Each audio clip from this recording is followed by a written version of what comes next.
It has started recording.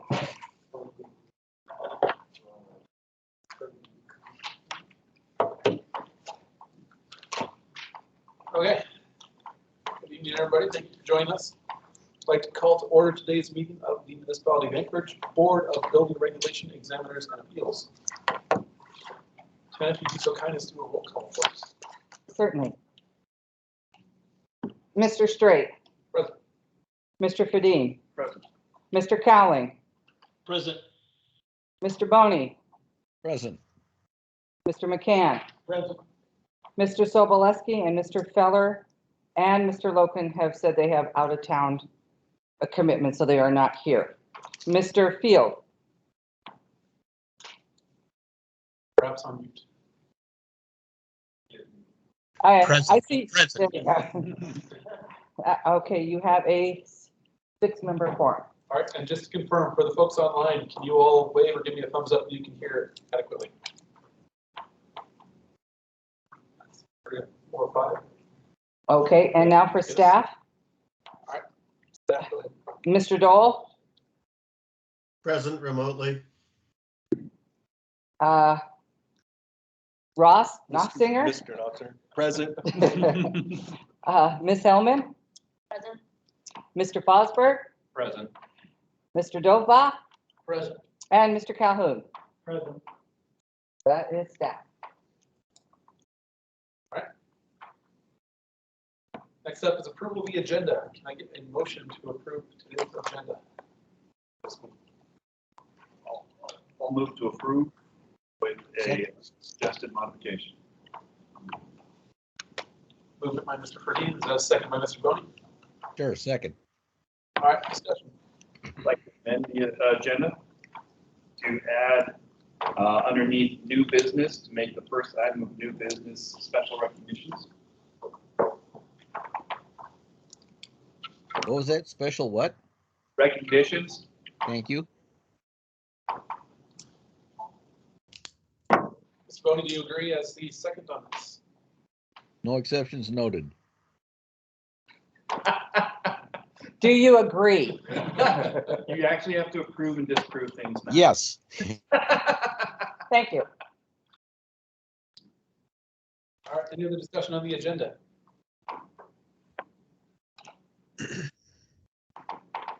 Hearing none. We call the question on this. Move to approve. I think we've already. I'll say aye. Aye. Yeah. Aye. Aye. Say aye. Thank you.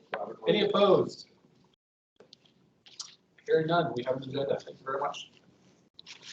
All right, next up, approval of our minutes from our July 15th meeting. These were sent out by Janet. Thank you very much. Move to approve. I have moved to approve in a second. Second.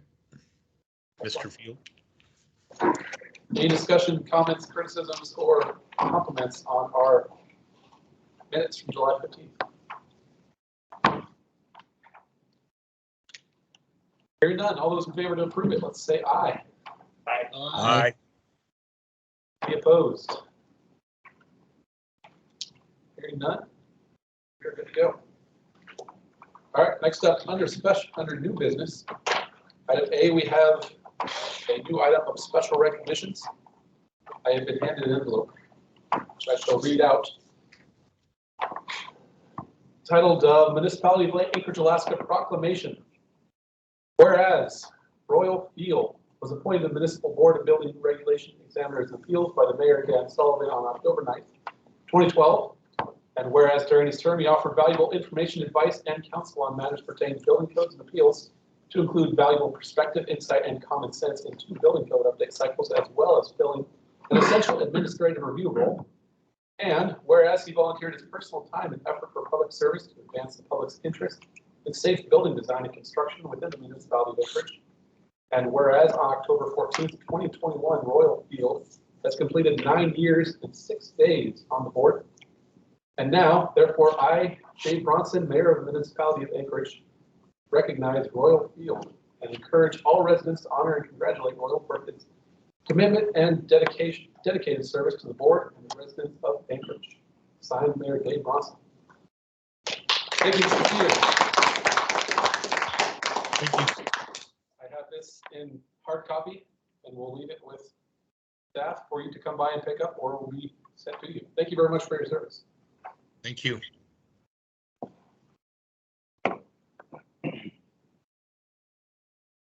Moving on to item B. New business item B is Omnibus Ordinance Amending Municipal Code Title 23 to provide clarity for implementation of code and related matters. I would like to start this discussion by tossing the stick to staff to please give us an overview of this.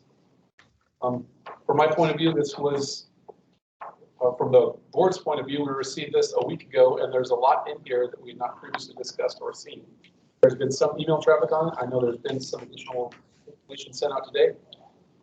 Before we get into any of the weeds, I'd like to give staff the chance to, first chance to introduce this to us, give us some background, let us know what we're looking at, and what your thoughts are on it. Okay, I guess that would be me. Hey, hi, this is Bob Dole. Sorry, I raised my hand. Can I provide an overview before Ross dives down a level, please? Mr. President, Board President. Please go ahead. So this is Building Official Bob Dole.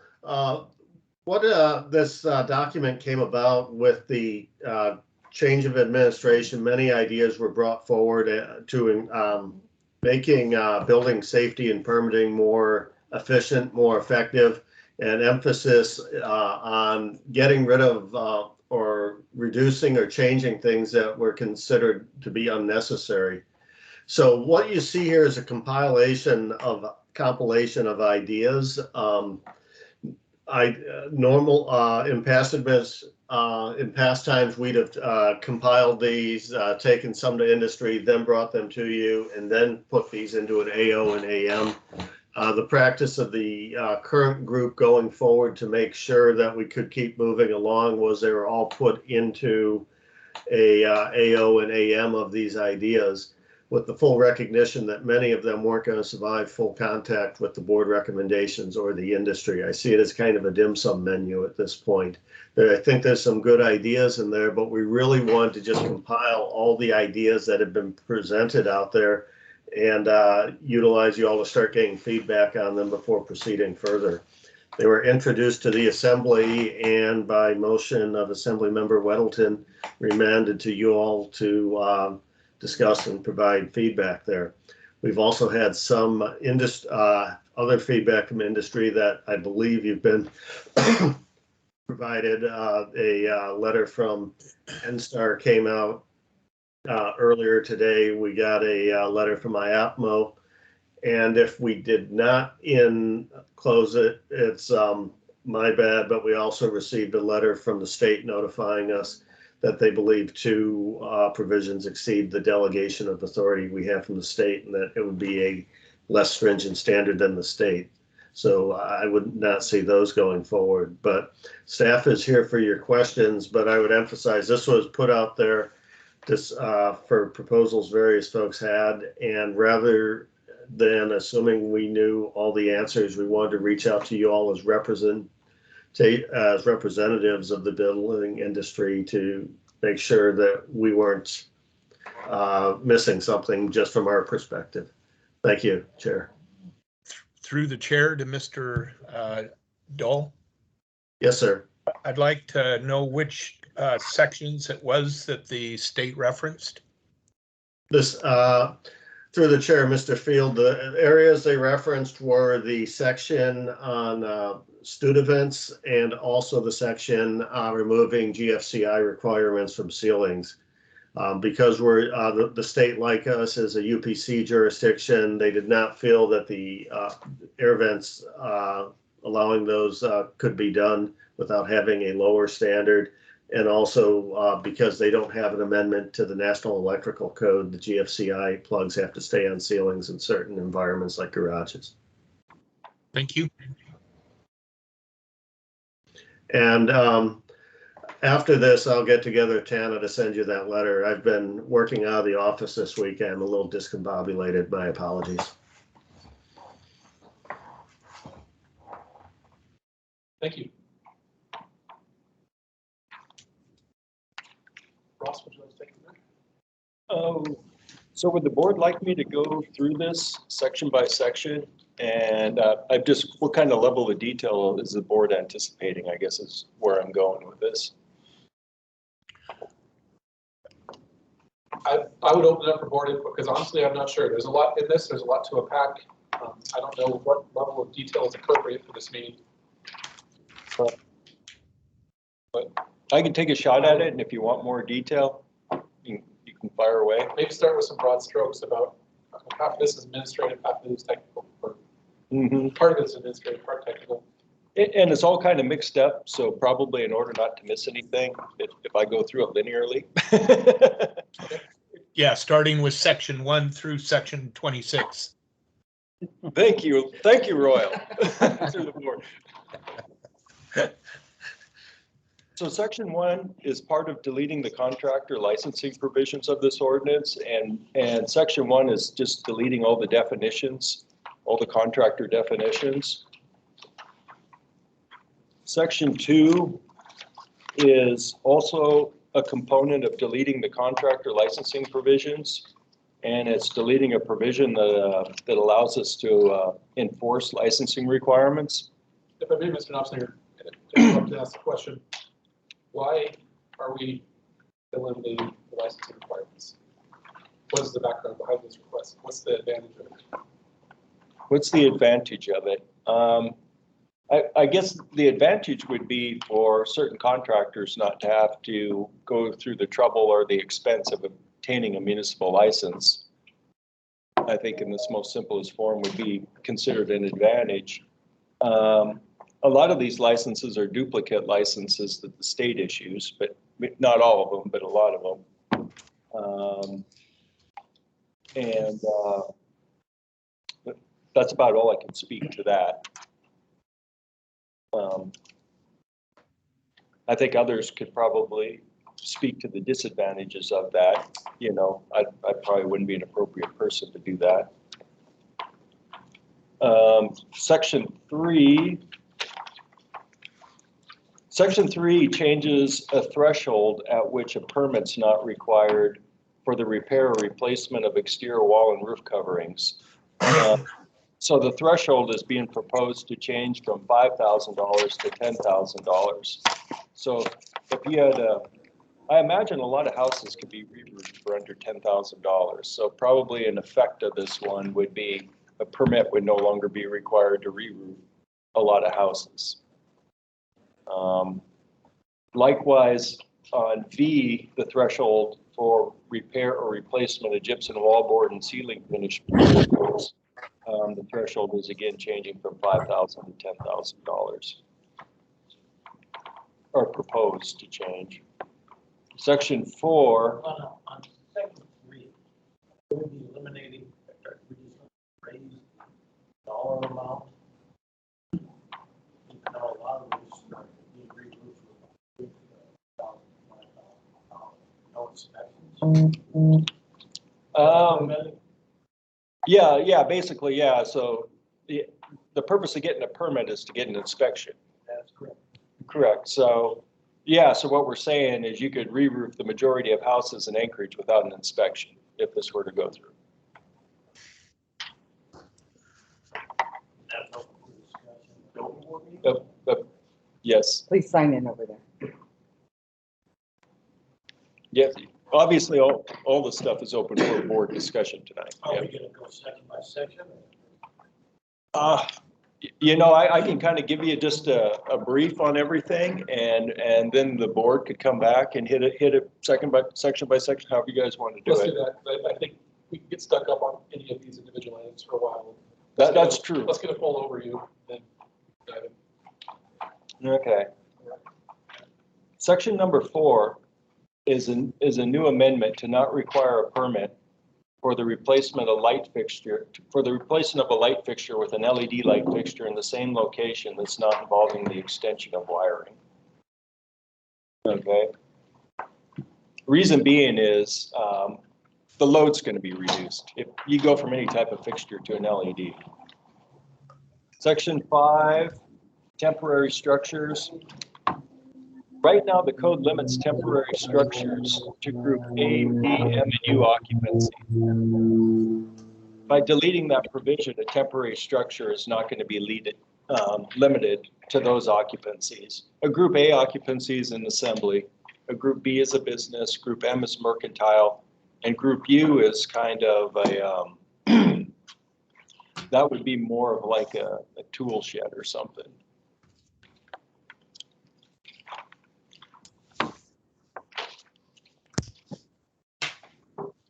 Section 6. Section 6 changes the permit fee calculation for residential construction projects, and by residential, I'm talking 1- and 2-family dwellings that are valued at $40,000 or less. Currently, those projects are charged by the inspection, and the proposed change would be they would be charged by valuation. Okay.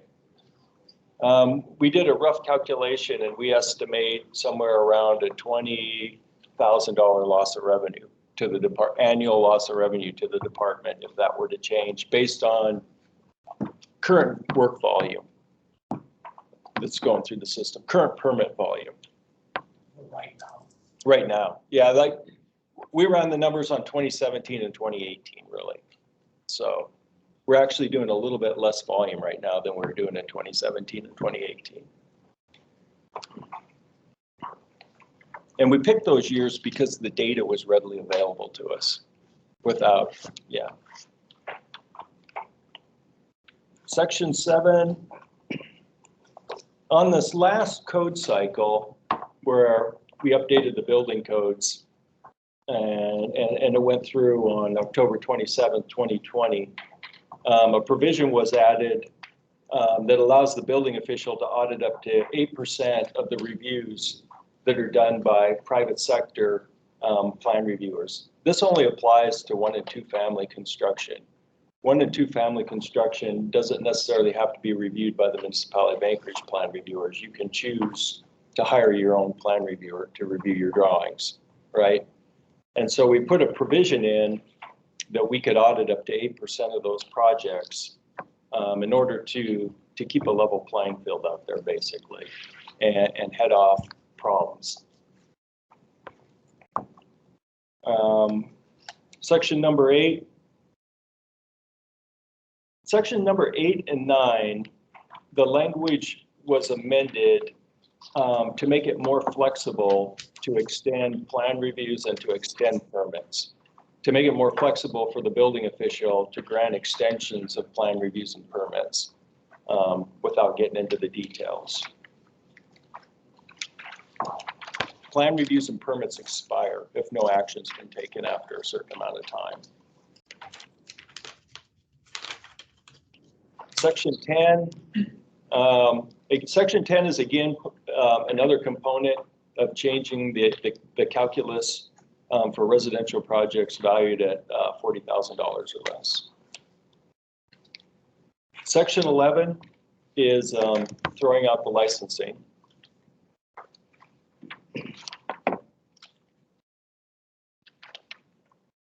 And there's all the language that's getting thrown out is in bold is capitalized, so you can see all the language that's going away. Section 12 is the change in residential permit fee calculation. In order to do some of these changes, it involved amending multiple sections.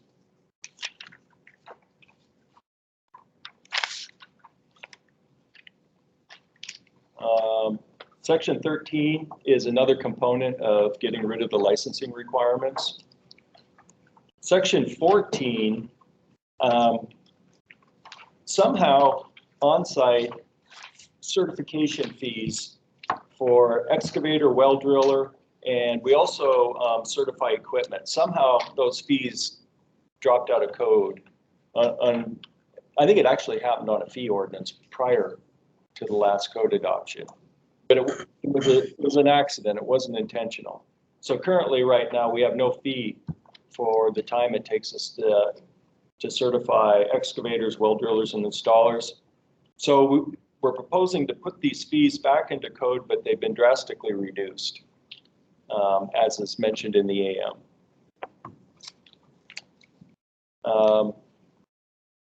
Section 15, that is again a coordination item for the contractor licensing. Section 16 is purely correcting references in an amendment to the structural provisions of the IBC. You know, after going through the code adoption process, there were just a couple of typos, basically technical errors, and this is one of them, and we're just correcting the references. Section 17 is it's also mostly a correction. We realize we have a fee in our fee table for special inspector certification, but nowhere in code did we say that you actually had to pay a fee to become certified, right? So section 17 is just correcting that. Section 18 is the other correction. Item number 7, paragraph number 7 was supposed to have been deleted during the last code cycle, but somehow it inadvertently got left in. And it's under the structural geotechnical provisions of the code. Leaving it in, it conflicts with how the code works now. The code works differently than it used to when it comes to these geotechnical provisions. So it's housekeeping to get it out of there to clean things up. Section 19 is air admittance valves. This was one of the items that the state plumbing inspector felt that if this were to be adopted, the municipal standard would be less restrictive than the state standard.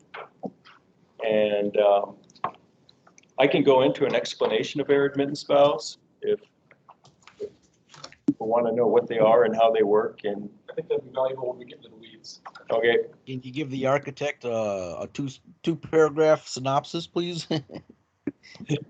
We'll do it later. We'll get into that in a minute, Mr. Bowden. Yeah.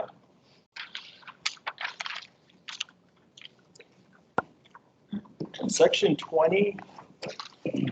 Section 20 is the NEC. It's the only NEC amendment in here, and that was another one that the state of Alaska apparently feels that we would be adopting a lesser standard than the state, and that would be making an exception that the ceiling mounted receptacle serving the garage door opener does not have to be on a ground fault circuit interrupter, a GFCI circuit.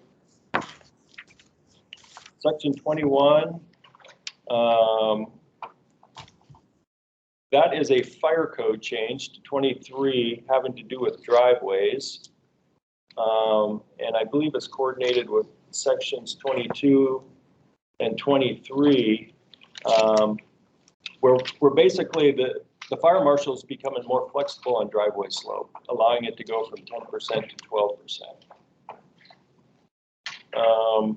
Section 24, the effect of section 24 is it deletes the requirement to have a 1 hour fire separation for an accessory dwelling unit. But I believe it was the last code cycle, the requirement for a 1 hour separation became mandatory. And this is deleting that requirement. It doesn't apply to a duplex. It just applies to accessory dwelling units as defined under Title 21. Section 25, if Section 25 were to become adopted, it would allow unvented hot roof construction. We've had an amendment at least since the 1995 CABO that does not allow unvented hot roof construction. We have a lot of it out there on existing construction, mostly probably from like the 70s and the 80s and the 60s. Section 26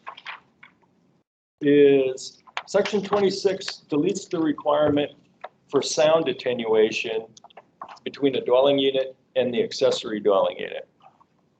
And it also deletes the requirement to have sound attenuation. If you were to take an existing dwelling and convert it into a duplex, you would not have to do sound attenuation between the two dwelling units. That's the effect of section 26. There's the synopsis. All right, thank you. To the board. And first of all, welcome all of you who joined us. If you have not, there's papers in the back that cover what we're talking about, as well as the sign-in sheet. You let us know who you are. To the board, I'd like to get your initial thoughts. How do you want to approach this? There's a lot here.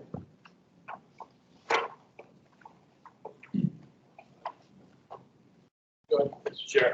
I guess before, I mean, it seems to me it would be good to go section by section and discuss it as a group through that. But before we kick that off, I'd like to know what, I don't want to say what are we here for,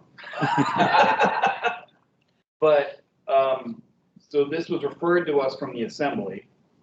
So maybe it would be good to have the assembly member here to let us know what they are looking for us to provide. Is this an up or down vote? Is this, what's our product that the assembly is hoping to get out of us from today or subsequent meetings thereafter? You're the chair, so I get to speak. Mr. Welton. Well, thanks. So as John Weddleton, Anchored Assembly. So your opinion on this is extremely valuable to us. This came from the administration, which is fine. I think it's appropriate to review these things. But we don't know these issues, and we look for your comments. You could say yes or no on it. You could say on any particular item. You could say, well, this would be good, but this change would make it better. You might say, here's what we think the implications of this change would be, so we would go in more knowledgeably. Your comments are very valuable to us. I think they'll be given a lot of respect at the assembly level. That help? That does, thank you. So, through the chair, just Mr. Welton, to clarify, we would be putting together a memo for each one of these section numbers that, well, and I guess this would end up going, I mean, if it's going to staff, then is it being, if it's going to be amended before it goes back to the assembly, is staff doing that, or are we just providing a memo based on our recommendations and then that memo goes back with the original AO back to you guys? I'm just trying to figure out the path forward. I suppose it could go a number of ways, and what I would look for is your comments on each item and recommended changes. And then what is more typical, I think, is we would take, because we have comments on everything we do, take those comments and we work them into amendments through our attorneys. But we often call on staff who would have expertise in it while we do that as well. I mean, there's, I think, Ross, everybody. Do you have another routine you would often do? Yeah, well, staff has assisted before, especially like when it's an ordinance the administration is presenting, or. So yeah, so this, I guess administration could bring in amendments as well. Each side can do that. So, and then we'll debate them on the floor. And I'd also say, if you are going to take more time, a simple memo to the assembly or email saying, hey, we'd like to do this process. Have one more meeting, 2 more meetings, we want through December, whatever your date would be. Some knowledge of the timeline would be helpful. Not critical, we'll work with it.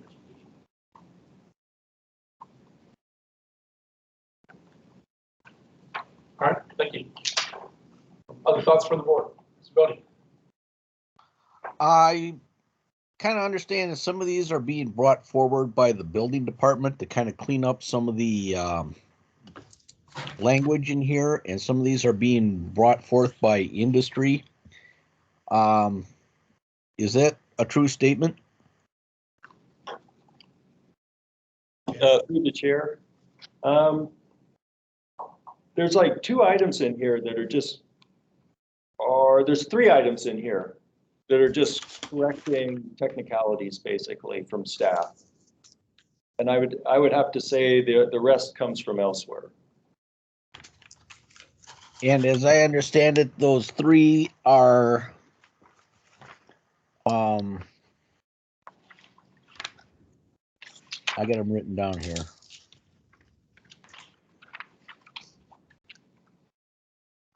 Actually, Anyway, the geotechnical was one. So 17 and 18, 16, 17, and 18. correct. And the on-site fees. Which one is that, please? Which one was that one?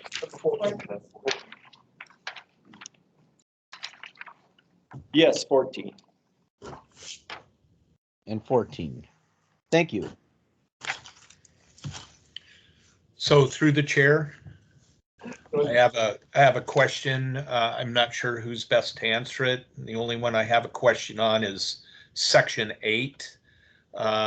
You know, in looking at the current wording in the code, under 2310-104, 14.4 and 2310-104, 14.8, beyond the 360 days, there's already 180 days that are allowed for the building official to extend permitting and plan review.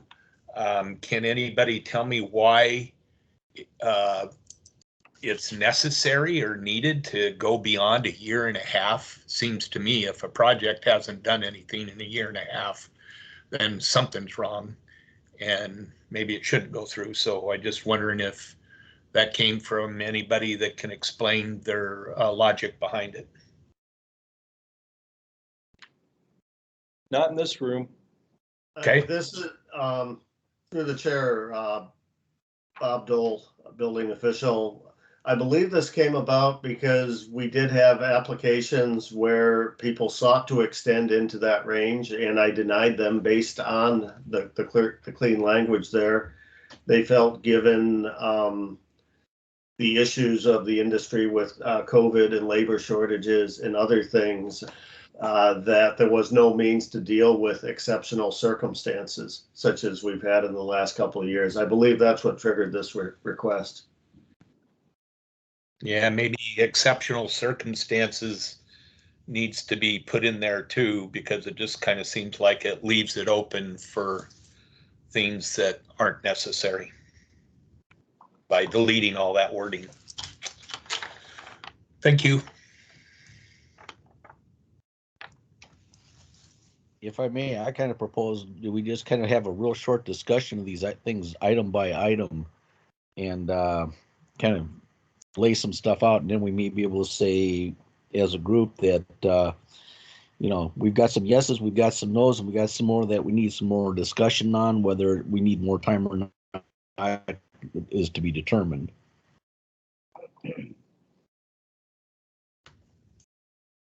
I would agree with that. Should we consider any sort of triage, focusing on ones that we feel are the most likely to be EBSs and then move on?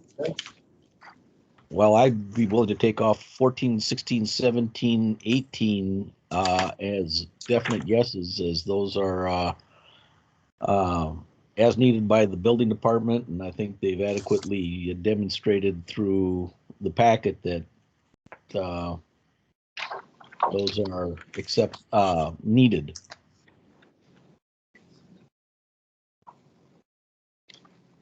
All right, so let's start with there.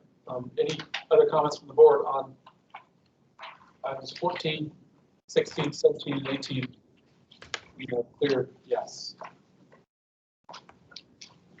So we don't have any proposal. We don't have an amendment at this motion at this point. We're discussing this. Any concerns on this? This is just discussion. We're not into a motion yet, I don't think. Correct. I have no comments on those items. This is Roy.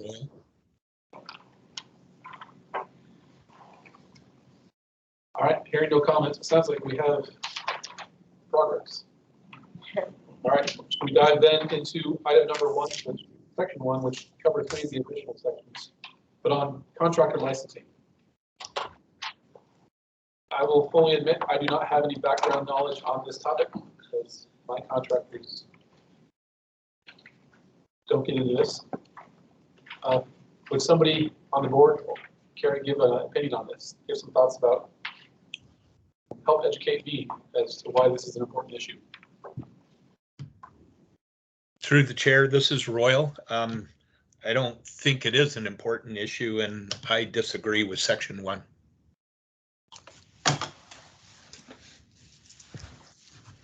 Well, Section 1 or section 2? Which one are we talking about here? I thought we were talking about licensing. well, we are section 1, section 2 are both about licensing. There's other sections that also deal with licensing.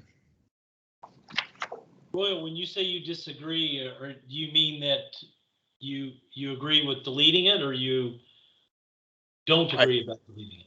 Thank you. I don't agree with deleting the licensing requirements. I do not agree. So you feel it's important to have an extra license in the city of Anchorage beyond the state? Yes. What's your thoughts on it? Why?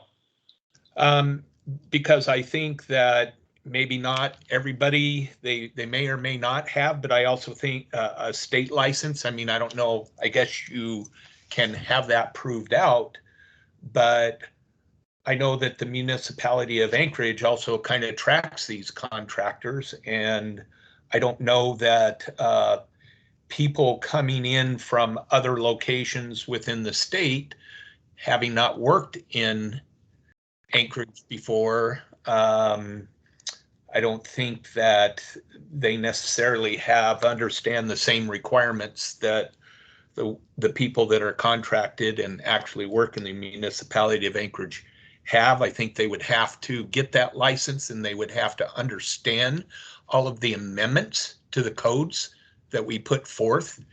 And I live in Eagle River, and even though we're part of the municipality of Anchorage, I can tell you about a lot of the shoddy work that goes on here. So I can't agree with this. I think that if they want to work in the municipality of Anchorage, they can become familiar with the local amendments to the codes and work accordingly without people having to wonder. Specifically, the gas fitters one was, I thought, well put letter by the NSTAR and IAPMO both, I think, talked about that one, that but primarily NSTAR, that they work in a lot of jurisdictions, and the quality of work in Anchorage where you've got a licensed fitter and a versus a non-licensed fitter outside the municipality, they said is significant in workmanship. So yeah, I wish IAPMO would have been a little more expanded their explanation a little bit more. I think it would have been helpful, but I agree. Through the chair to who understands this the most, is this a removal of the licensing requirement for just the contractor, or is it for the license requirement of the actual journeyman? Through the chair, building official Bob Dole, this would be both, because they would have state licenses, those would suffice. They would still be responsible for learning and knowing the local code amendments. We would inspect them to the code as amended in Anchorage. So they would still have to meet the same code. It would be on them to figure out how to get there. But this would, we would be relying on state licensing requirements to show that somebody is qualified to be doing what they're doing otherwise.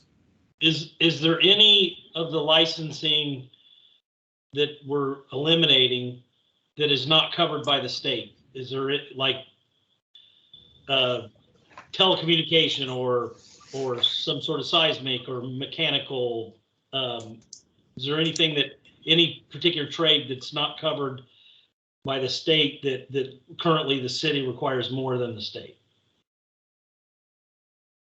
Through the chair, I know I have staff there in the room with you that I would ask that they chime up of those that are not regulated by the state that we might have to retain there. I'd ask if Yars and Victor are there, if they could address if there's any of those. Through the chair, it would be the individual journeyman sheet metal licensing examination. I couldn't hear that. It would be the journeyman sheet metal qualifications and examinations that the state of Alaska does not offer. We do here in the municipality of Anchorage. Sheet metal. Sheet metal. Sheet metal, Huh. here, correct. That's weird. How about gas fitters? The state offers that as well. The state does offer that. So this would eliminate the requirement for a journeyman 10 knocker on projects. Correct. I mean, it could be anybody. I could be a 10 knocker tomorrow. Correct. Yes. Mr. McCann, you have. I think they make more than engineers, so Are you a wannabe tin knocker? I've always wanted to be a 10 knocker. Mr. McCann would like to speak. There is some redundancy between the state and language that used in here, general contractor, building contractor, plumbing contractor, electrical contractor. Are we going to take those separately? Because right now, we have to have a plumbing contractor, we have a state license, and we have to have a municipal license. I can see where being realistic about it, is that a state license is acceptable because we have to have a municipal license. It's just the language of what that'll all cover. And then we don't want to eliminate its permits and inspections in the municipality. So what we're doing, we're paying for the redundancy here. We have to get a state contractor's license, and then we have to get a municipal contractor's license. We have to split those apart. We've been doing it for a long time. I don't see the need for a municipal contractor's license if you have a state administrator, in my opinion, a state administrator's license, which is required, and then a state contractor's license.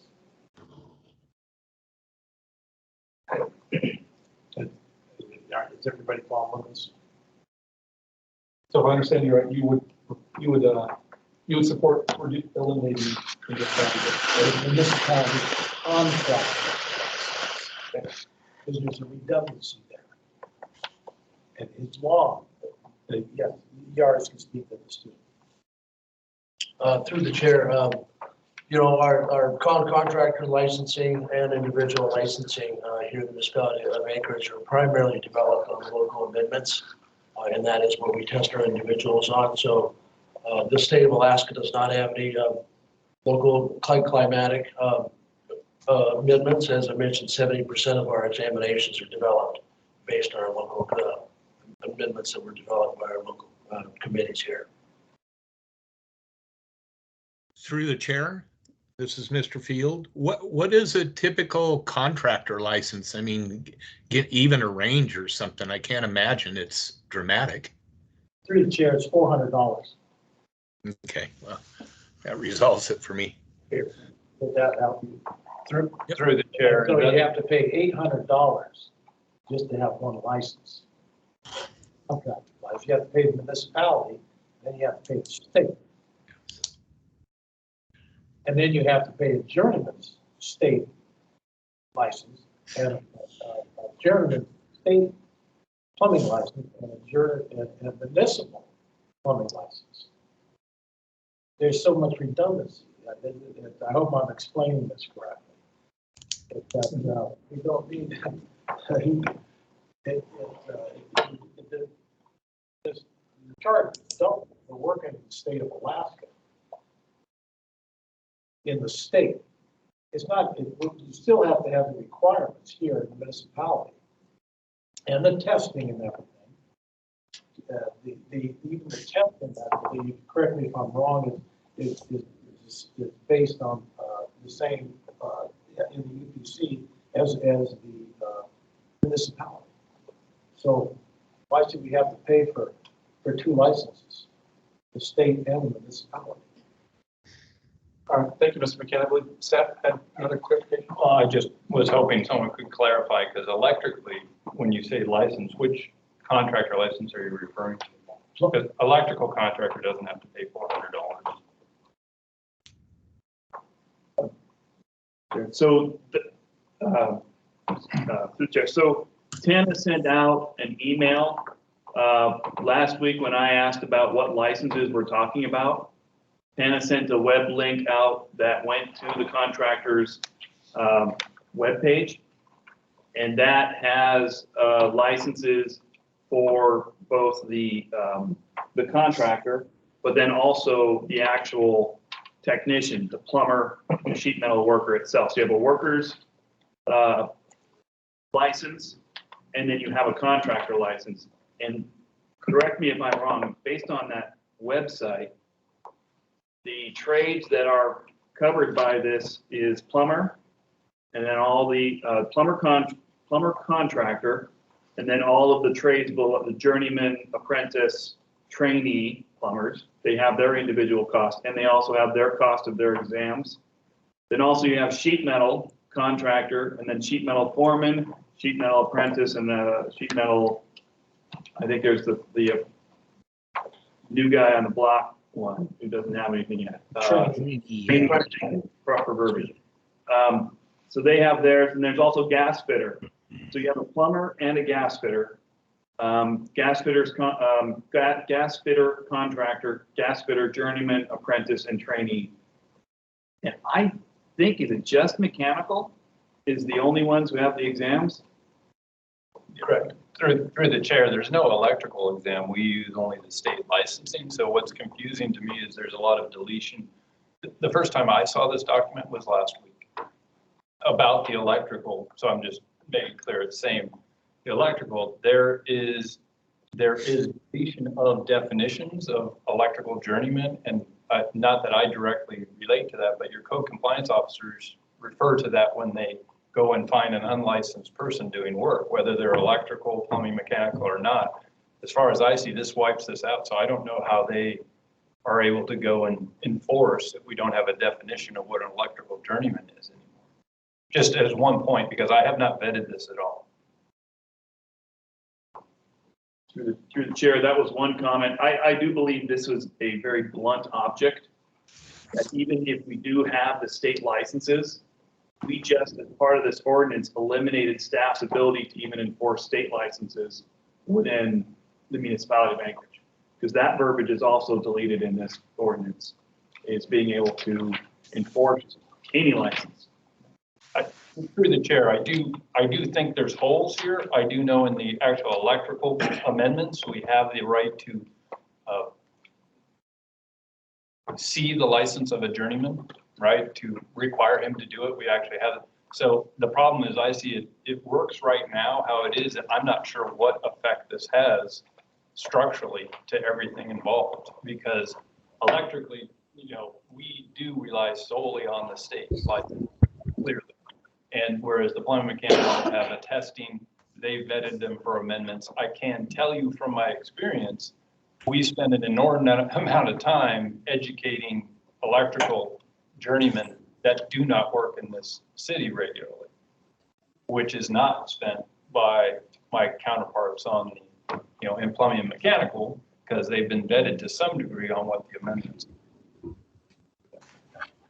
To follow up on that, as I understand, to make sure I understand what you're saying, in the plumbing world, the plumbers, to get licensed in the municipality of Anchorage, you must take a test, which is dominantly on local amendments, but that is not true for electrical.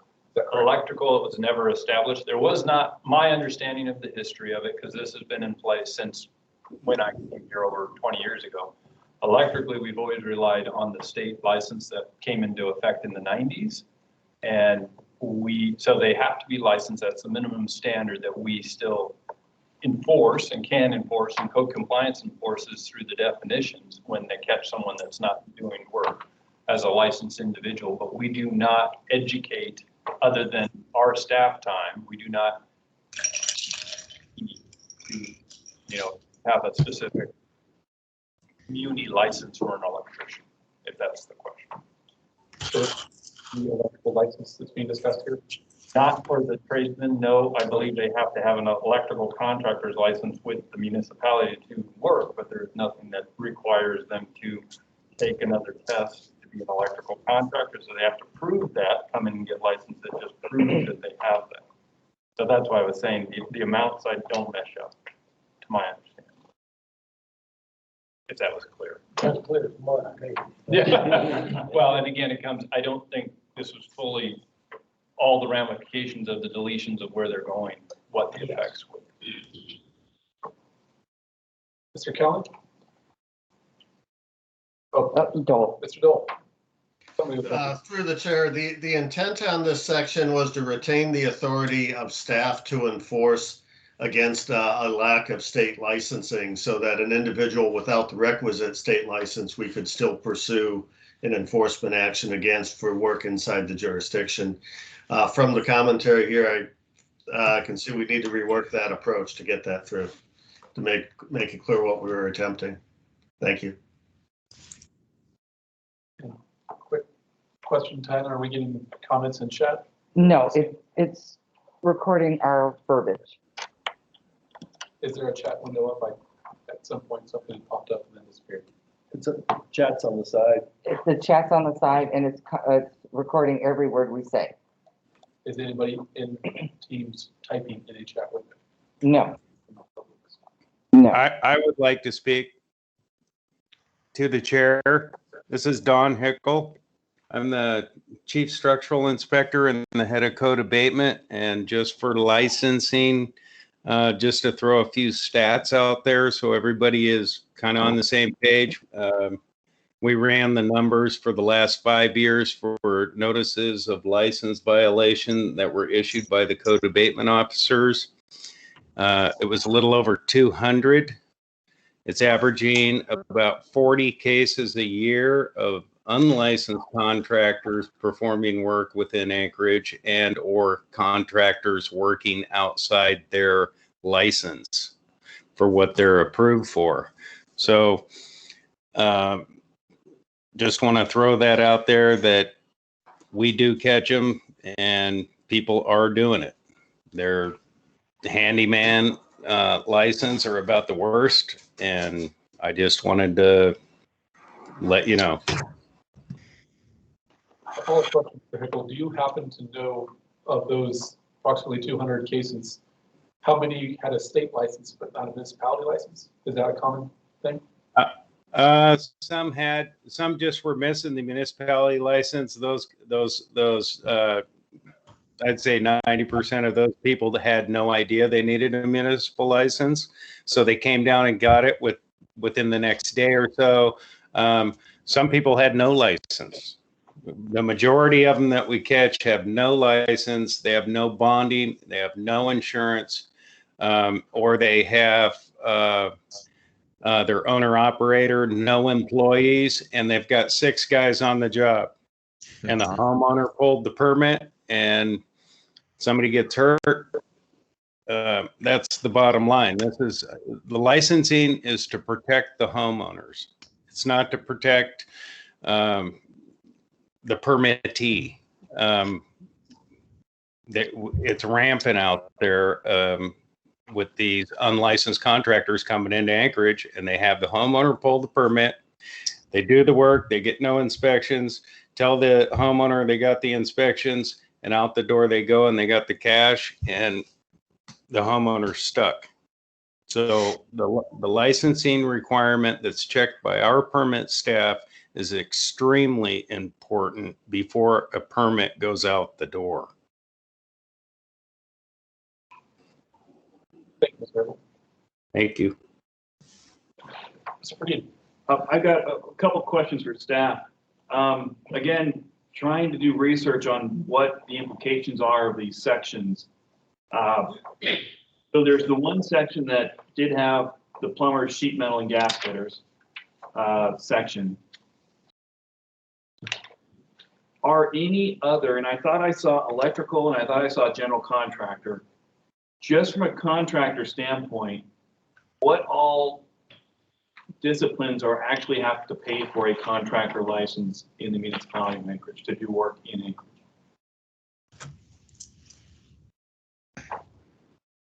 From any staff member.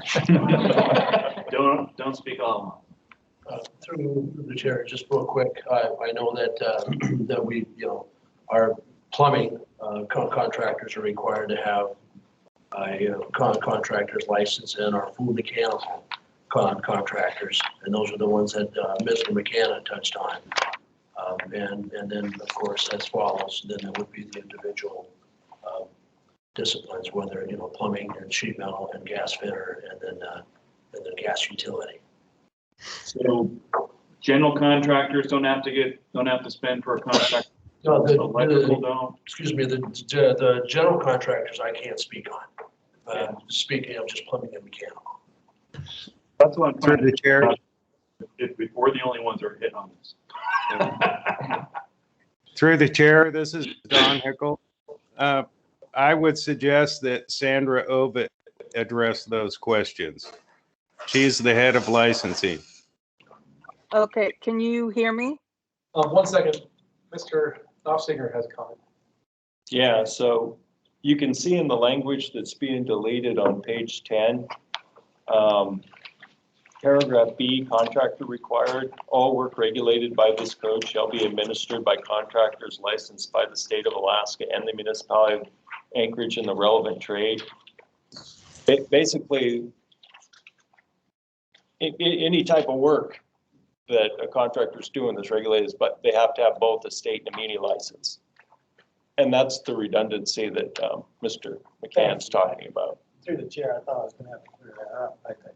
I appreciate what we have here in this municipality with the permit pulling and inspection. We have to keep that. Well, seeing as we've, Yeah, sorry, Mr. Chairman. I think she was about to answer my question regarding. Sandra. yes. All right. Okay. Can you hear me? Yes, ma'am. Okay, so everybody needs to be licensed. So it goes down to a general contractor and then a specialty underneath of a general contractor, which they can choose up to 3 disciplines underneath of that category to be a specialty, whether it be paver, sheetrock, painting. They have to be licensed. Then you can go into your plumbing and mechanical contractors, and those are separate. A lot of times where just there's the plumbers or just the mechanical side of it, and then you have your qual card holders that take the exams, and then you have your electrical contractors that have to be licensed with us also. So anybody and everybody needs to be licensed from the state along with us. Whether they have to take a test to keep all the pieces of the puzzle together for plumbing and mechanical versus just a general or electrical. So yes, there is some redundancy, but my main concern is plumbing and mechanical because they have to take the test with us.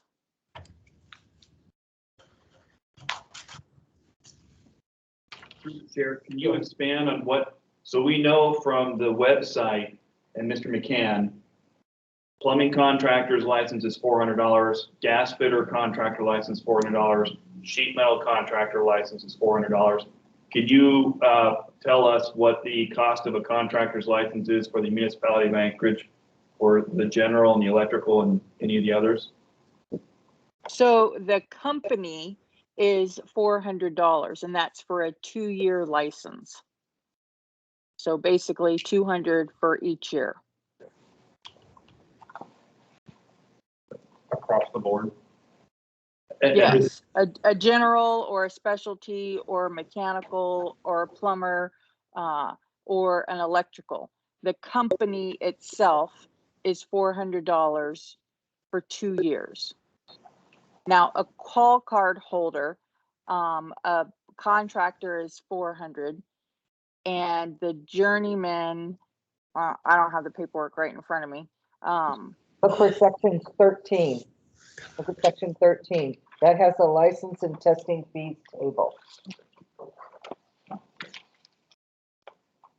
Well, I'm at home. I don't have that paperwork. Sorry, Tana. It's all right. I should tell on the board.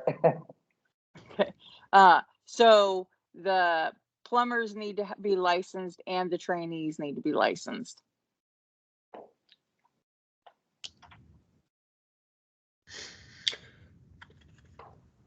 Thank you. Again, I'm still confused. I'm sorry. It should be very simple, but I'm still confused. I went to the website and saw all the mechanical ones. I'm still just trying to figure out who all in the industry is impacted by these licenses. So going to this section 13, I guess bottom line, a journeyman plumber in Anchorage, after they take the test, their annual renewal is $140 for every 2 years. A journeyman electrician, a journeyman carpenter does not have $140 individual cost per 2 years. Correct. Okay, thank you.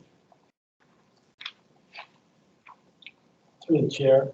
Sir. To help you out, you also have to have a state journeyman's card. You have to show your state journeyman's card before you get your municipal.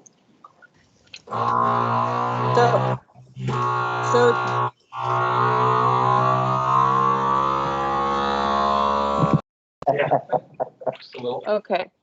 So this is Sandra speaking. So from my experience, I've been there for 20 years at the city. And from my experience of us doing the testing, and Gary Heil, that was in charge of it previously, had revamped the exams. So many people go and take the state, and anybody can generally pass the state exam. I personally would love to see what the exam consists of, because it seems like everybody passes that, but they come to ours and they fail, because they don't seem to know what the codes are for here in Anchorage. So I personally think that if anybody wants to do anything, that we should reduce the fees, but still keep the mandating that we license them and have them take exams. Just my personal opinion. I'd like to follow up on that comment, partially because we've been on this one for almost half an hour. I think we're going to need to move on and get through the rest of this. But I'd like to ask a general question to the staff. In the spirit of this change, as was just mentioned, are there other recommendations about how we could improve this licensing system to meet the intent of this change without bringing in unfortunate side effects or consequences?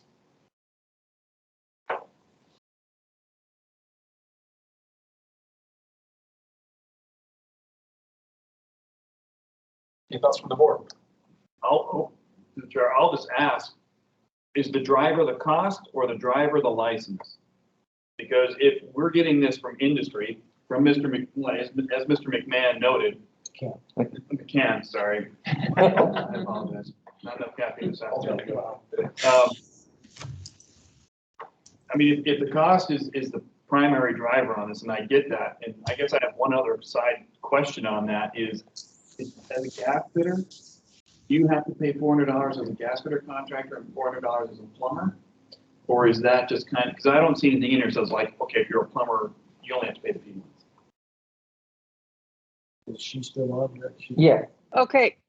So on that, so this is Sandra. So you can have plumbing and mechanical all as one. You can come in throughout the year and you can add additional plumbing or mechanical disciplines to your license, and we're not going to charge you additionally for that. Now, if you need to take a test with us to, the only time we would add anything additional is if you're going to be adding, like, let's say you were just a plumber and then you got your state administrator license for sheet metal. Now, if you have to take our test with us to add that piece to your license, but we're not going to charge you anything additional on that 400 that you originally paid to add more pieces to that company license. Now, if you were a plumber and you want to add an electrical license, then that's when you have to pay for that license because it's a separate license. So through the chair, and I guess I'll before I again sidetrack this, sorry, and drag this out even more. So yeah, if the driver is the cost, that's one thing. If the driver is getting rid of the exams, which sounds like to me personally, a bad idea to get rid of the exams, to hold people to a level of experience and expertise and knowing our codes. I don't have any problem having an exam, even if it just costs to the administrative cost of actually holding and grading and handing out $50 for the exam. I don't care, but I'd like to keep the exam for public safety purposes. But as far as cost, that's the goal has to help the budget. So that's.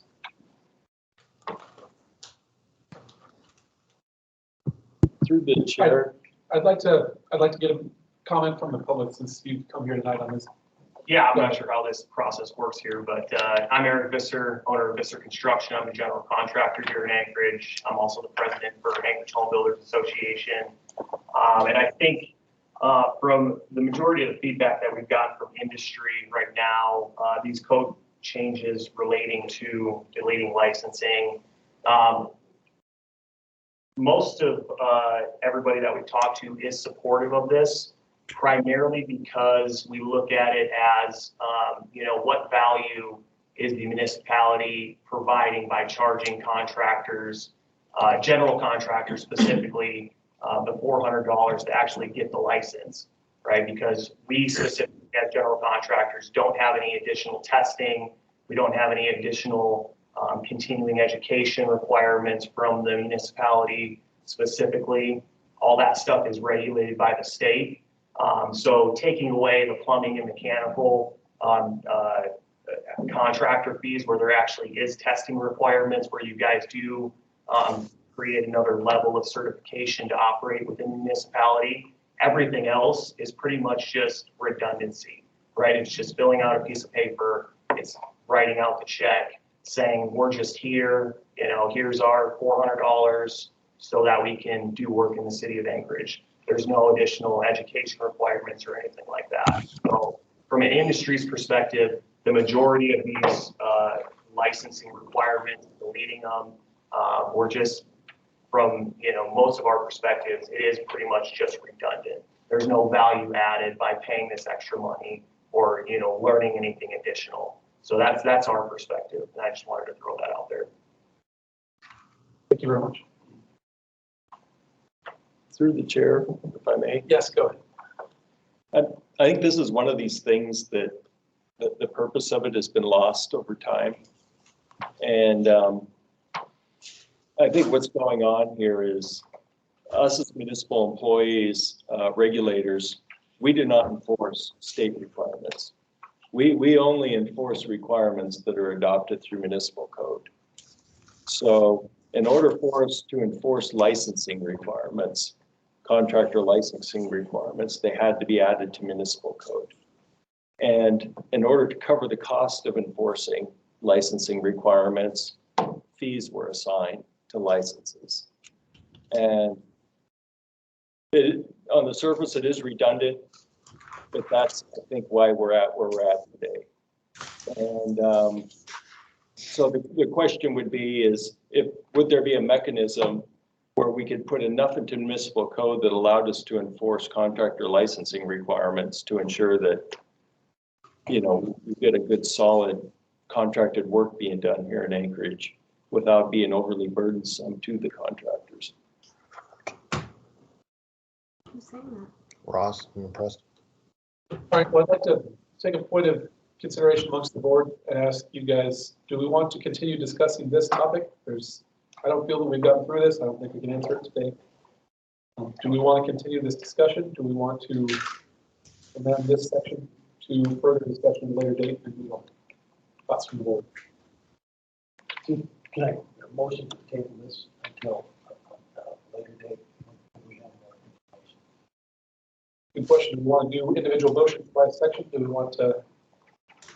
I propose what we do is we go through what we can and at the end have one motion to count for what we want to do with these individual sections. I'm open to.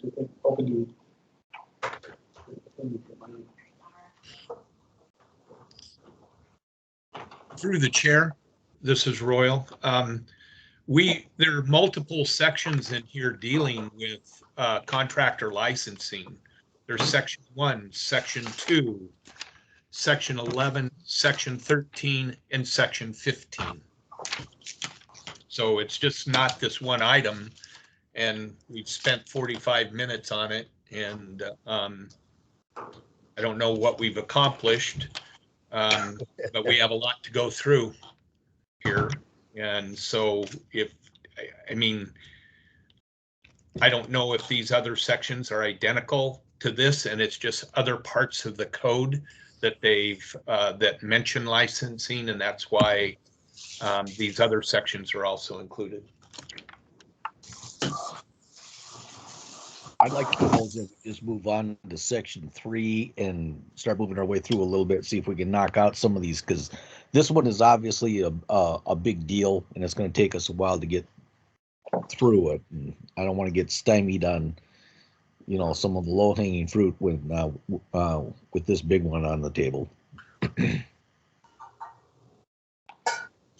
All right, I agree. And as Mr. Field pointed out, this licensing is covered under sections 1, 2, 11, 13, and 15. So for now, we will set those aside and move on to the next topic, which involves the $40,000 residential permits for structures below $40,000, which covers items 3, 6, 10, and 12. Where would you like to start on this one? We have had a $5,000 limit since I can't tell you how many years, and it has not been any increase for cost of living adjustment on this thing. I don't know if I'm necessarily ready to double it, but I can see some advantages on raising it a little bit. I'm not entirely convinced that we don't need a residential tear-off roof inspection. I think that's a good item to keep, but I think it is time to move the threshold a bit. Sorry, It's hard to change your mind for $5,000 anymore. That gives you quite a bit of background noise on the line if you wouldn't mind muting yourself when you're not speaking. Done. Thank you.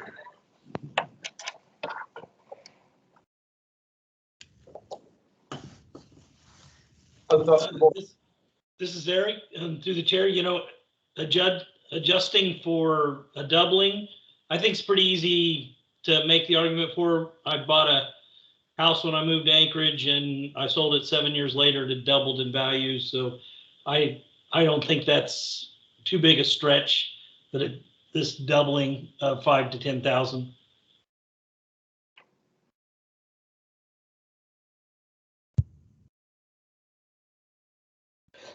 Excuse me, Eric, how do you feel about the roofing inspection though? I do like an inspector to come for a roof inspection. Yes. But I didn't know you could get a house roof for $10,000 anymore though. But it'd have to be pretty simple. Through the chair. But there's looking at 3 and 25. Looking at the dollar amounts, I'd like to see it stay at 5,000. There's always that detached garage that has a flat roof, that garage we have extreme snow loads that if it's not inspected, your handyman is just going to go ahead and tear it off and then down torch down. So I would like to see it stay at $5,000, so we don't miss that variation to the 10,000. Is there any question for staff? What is the cost of an inspection for this? Through the chair, this is Paul Calhoun. I'm a building inspector or structural inspector of the city. I think the cost of an inspection is about $140, if I'm not mistaken. I think it's 175, I think. Maybe it's a little higher. All we found though, recently we adopted what we call a tear-off inspection. So we don't just do a single inspection for a roof inspection. And I think this is where our department, the structural inspectors, we were concerned about the jump from $5,000 to $10,000 because that would eliminate a large percentage of the inspections that we would do on roof, the tear off. And we've been finding quite a bit of damage as the roofers, tear off the waterproof membrane, then you get it substrate. And especially on eaves or around pipes and things like that, we find a lot of damage. And we verified that it's reinstalled correctly, or if it went to $10,000, that would probably eliminate about probably at least 50% of the inspections and permits that would be associated with it. So if I understand you right, if I do a re-roof project, part of that process is a city inspector comes out and looks at my roof to check the structure underneath the roofing. Hold on. Yeah, correct. So once they tear the waterproof membrane off the roof, then we check to make sure that the substrate before they lay the new waterproof membrane back over it to trust the shingles or whatever that they're putting back on. The substrate is in good shape. Does the same apply to gypsum replacement and siding replacement? So on gypsum replacement, the only time that we really are concerned about that is when it's on a either a fire rated assembly or a shear assembly. So you do not typically do an inspection. Who makes that determination if you do an inspection on that? So again, like I said, if it's part of the fire rated assembly, it's going to be on the plans to communicate what walls or what ceilings or whatever are part of the fire rated assembly. So that's the design professional will determine that. Mr. Bodie, you have a comment? Yeah, if you notice the amendment, it's actually in two pieces. There's a part U that talks about exterior wall and roof coverings, changing the valuation from 10,000 to 5,000, from 5,000.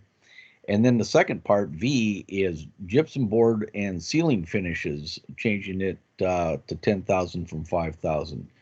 We don't necessarily have to take one and not the other. We could say U stays as is. We're going to keep the 5,000 for exterior wall and roof, and raise the interior to 10,000 for drywall, interior drywall.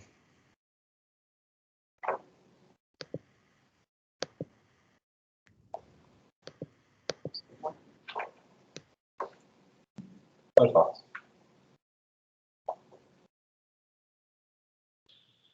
This is Eric through the chair. I'd like to rethink what I was saying about the roof.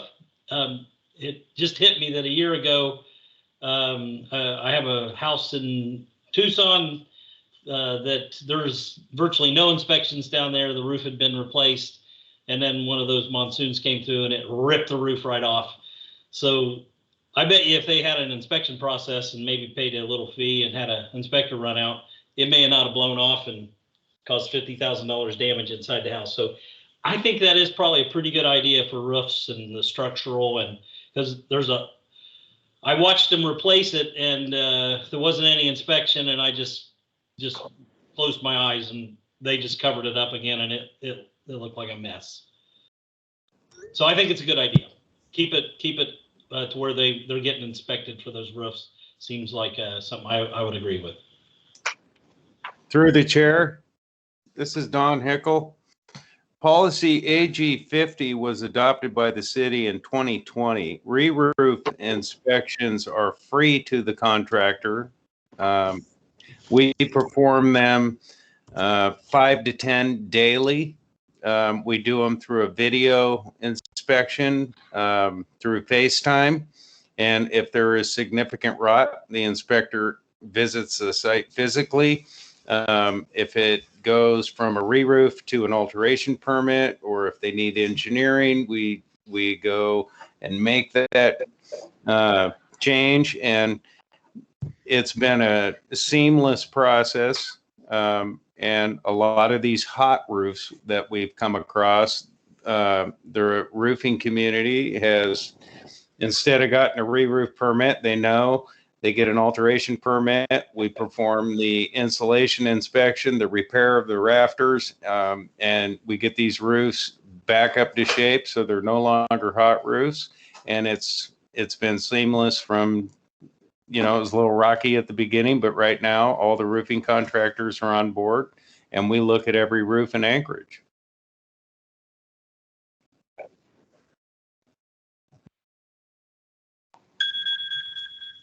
So we have a proposal on the table for discussion of not accepting this change for the re-roof portion of this, accepting it for the interior finish portion. What about siding? How does siding come into this? Is it of concern? I would leave the siding with the roofing. One's as important as the other in all reality, and I've seen enough where there's been bad detailing around windows and porches and whatnot, and there's been structural damage that is significant.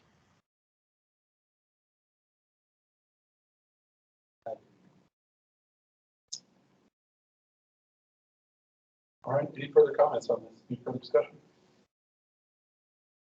All right. We have a plan. All right, how about number 4, LED lights? This sounds very controversial. Please discuss. Through the chair, just back to 3, so we are not going to adopt that $5,000, is that correct? So going into the details, there are 2 sections, section U and section V, that are being referenced by that description. Section U covers repair replacement of exterior wall and roof coverings. That section we are going to recommend leaving at 5,000. Section B addresses repair and replacement of gypsum wallboard and ceiling finish material. That we agree with increasing that limit to 10,000. Okay. Through the chair, are we voting on this then? Maybe Not yet. There's not a motion on the table. I think they all should be redone to whatever. I mean, particularly the permitting stuff, and then it be sent back so that we actually have something in writing we can approve or disapprove or whatever. But all right, I'll entertain a motion. What do you got? What do you recommend? Who wants to come up with a wording for this?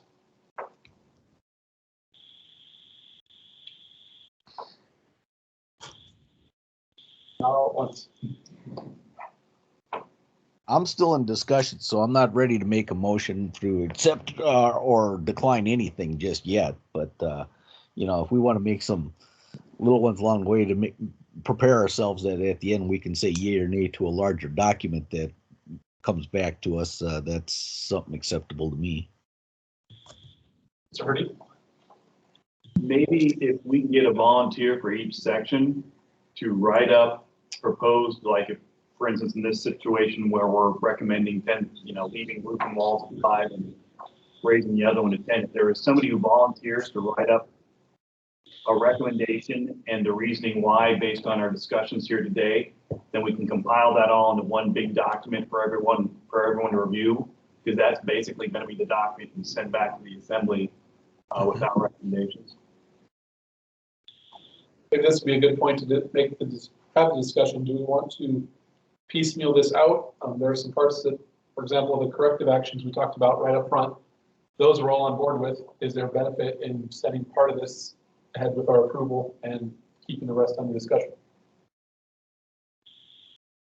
Or keeping it all together?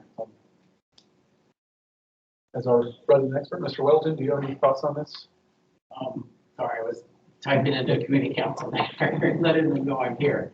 Repeat the question. The question is, as we go through these, and some of them we can approve today, we agree, we're on board with the changes. Some of them are going to require more discussion. Is it valuable to piecemeal it out and approve, send part of them along, and hold part back, or to treat the whole document as one and wait and make recommendations all at once? Unless someone tells me something has a real urgency, I think it'd be better just one big piece. So travel to us is one big document. Okay. Thank you. Through the chair, so I'm to understand this right now, we're at $5,000.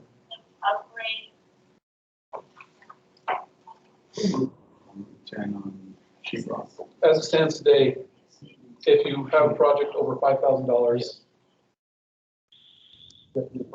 and we're proposing, we're recommending increasing that to $10,000 for interior coverings and making no change on exterior wall covering. And then we're into the weeds of how exactly to go about making this recommendation. So, sounds like the best plan forward is for us to keep this all together. Do we want to look for volunteers? Want to look at other options? So, Mr. Chair, right now, it's across the board $5,000 for the roofing and siding, and right now it's at $5,000 for the sheetrock. If somebody goes in and does a repair, we have provisions already in there anyways for repair work. So if it's under $5,000, if it's over $5,000, then you need a permit. That's my understanding. Currently, yes, sir. If it's over $5,000. If it's over $5,000 currently, yes. Well, let's just leave this one alone. Let's leave it at $5,000. Because once you start opening up things, you have an inspection. If it's that extreme, you're going to see things at that same time. The rim joints rot and everything. So it hasn't been a problem. Let's just leave it alone. As I understand it, and correct me if I'm wrong, for the specific to the gypsum wall covering the sheetrock, an inspection would not normally be done in that case, regardless of the value, unless it happens to be a firewall or a shear wall type situation. Is that correct? For the drywall repair. For the drywall repair. So that, for me to understand this, it would have to be over $10,000. That's what we proposed. Yes, sir. Okay, but it's at 5,000 right now, currently. Okay, let's just, I motion that we leave it at 5,000 and move on. All right, we have one. And you'd like to make that motion specific to this item, to section 3. Just to leave it at $5,000. Now, before we go through the whole process on this, just to clarify,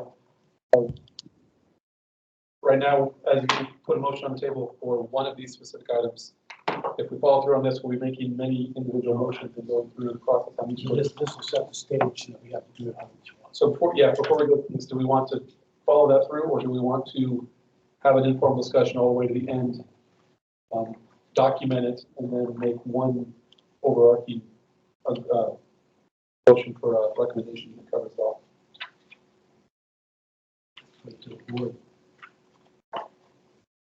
Through the chair, if I may, Yes. I think it would be easier for staff to keep track of things and document things if you guys kind of went through these one by one and completed them and then moved on to the next one. And if you get to one like the licensing that's just too much, skip it and go on. And maybe we'll need another meeting. You know, maybe we won't get it. Maybe we need to do more research. But it would be good to, you know, get as much of these done as we can tonight, and staff will document the board's position on each item, right? Okay, are you willing to take that on as part of the notes? Yes. Well, I'm going to be assisting. All right, is the board comfortable with this? So just to clarify, staff is going to write the board's position that would be going on. Well, staff is going to write what their understanding of the board's position is on this. That will be sent out to the board. We'll have another, maybe if the board requests another meeting, that separate meeting would be when we hash out the final verbiage on that. And then that would be the document for ups and downs, and then goes to the assembly. Exactly. That's going to accept all board members? Okay, before we move on, we have another public comment. Like to. Yeah, Eric Mister again, through the chair. I just wanted to express that when you look into the repair and replacement of gypsum wallboard and ceiling finish materials for interior stuff, somebody wants to do some sheetrock repair in their house and ends up repainting their entire house on the inside. Sometimes jobs like that can far exceed $5,000. And from, I guess, my perspective, this was really trying to kind of get away from, if somebody just wants to repaint the inside of their house and repair a little sheetrock, they're not going to have to get a municipal permit to do that sort of thing. Same with exterior paint and siding. Those jobs can far exceed $5,000 for just exterior paint. And I think that would fall under the repair or replacement of exterior siding. Just, for little jobs like that, I think that was kind of, from our perspective, the intent of what this was trying to cover, not having to get a permit to just do those small repairs. There are exceptions where it says, this does not does not apply to fire resistant construction. So any type of firewalls, fire separation, that sort of thing, those are always required. You always have to get a permit for that, no matter what the value is, to make sure it's put back to, its initial fire separation requirements. So that's just from my perspective. Question through the chair to the staff. This is Royal. I don't know that necessarily the municipality of Anchorage wants or needs to know what your painting costs are, interior or exterior, versus what your remodel costs are. So I don't know that you necessarily submit the paint costs to the municipality Anchorage.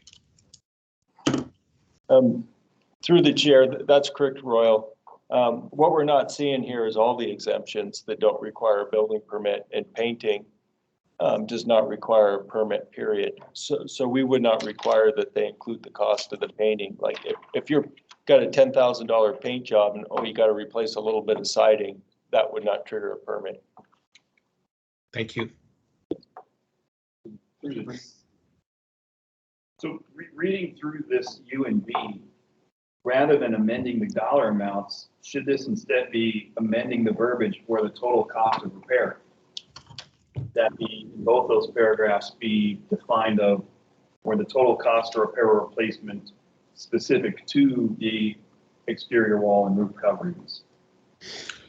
I mean, is that, that would address what your concern was, is that is the other items not related to sheetrock or the roof that could bump it above $5,000. If the verbiage in here is a little loose, giving the impression you had to include paint and blocking for the heck else you want to throw in there. I don't know. And I don't know if that's been a problem in the past. You know, it could be clear. That's a good point. And so we could add a statement, something to the effect that repair or replacement of exterior wall and roof coverings where the total cost of repair, excluding work that does not require a permit, using fair market value, then it would be explicit. So staff can, do some work with that and bring it back. That might address concerns. All right, I'm going to recommend we move on. We've gotten through 2 of our items. We have 35 minutes left tonight. Let's see what we can do. Item number 4 addresses LED light replacement. Is this controversial?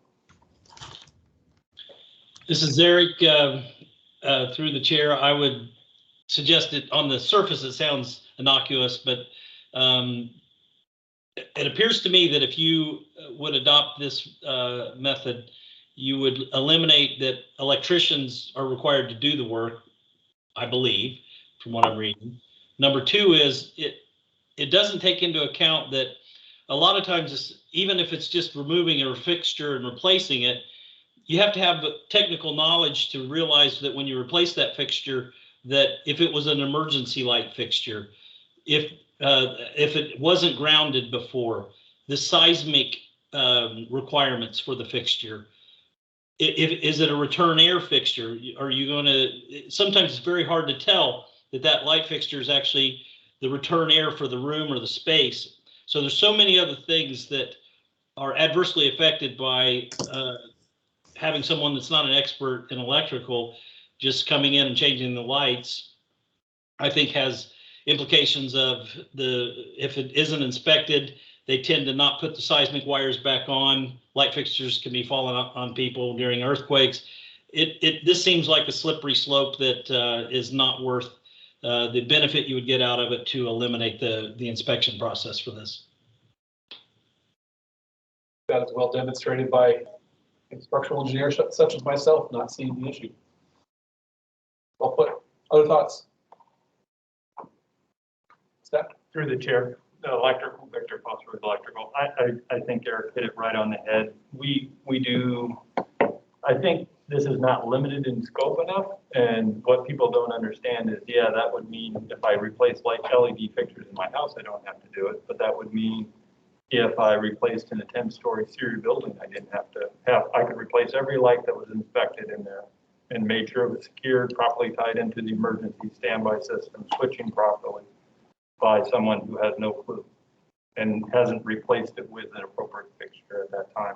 I can tell you the majority of the write-ups on commercial jobs, when it's a job that they're retrofitting a whole building, is almost always tied into how they messed up the emergency system.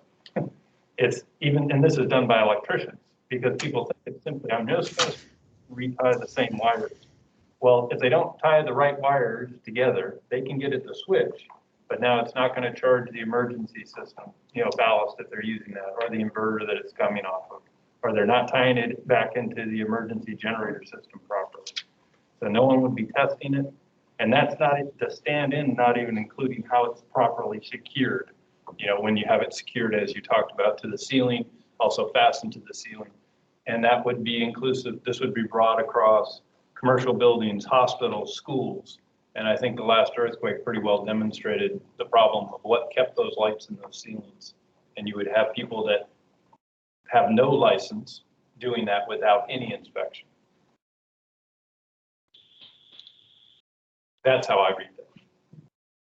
Mr. Bond? Do we need to do something as simple as kind of extract commercial from residential construction on this? Because I don't think John Q. Public needs to go get a permit in order to, take out a fluorescent light and put in an LED light in his bedroom. Through the chair, I think if they said for residential applications, I mean, the reality is very few people come and get a permit for replacing lights in their house. And then sometimes they'll call and ask us about it. And we're like, well, make sure you got 90 degrees C, that label on there. And when you do a little education, so there is some things that would be missed. But the majority that this would hit is it would mean, yes, if you said residential, I think that's not capturing what we're inspecting already. It would not be excluding what we already, to be clear. Through the chair, this is Royal, and I also kind of doubt that you would exceed the cost limitations on getting a permit if it was done in residential, because you aren't going to have that many, likely, maybe not. Through the chair, the dollar thresholds specifically only apply to items U and B. There's no dollar threshold on the electrical exclusions. Through the chair, electrical is never.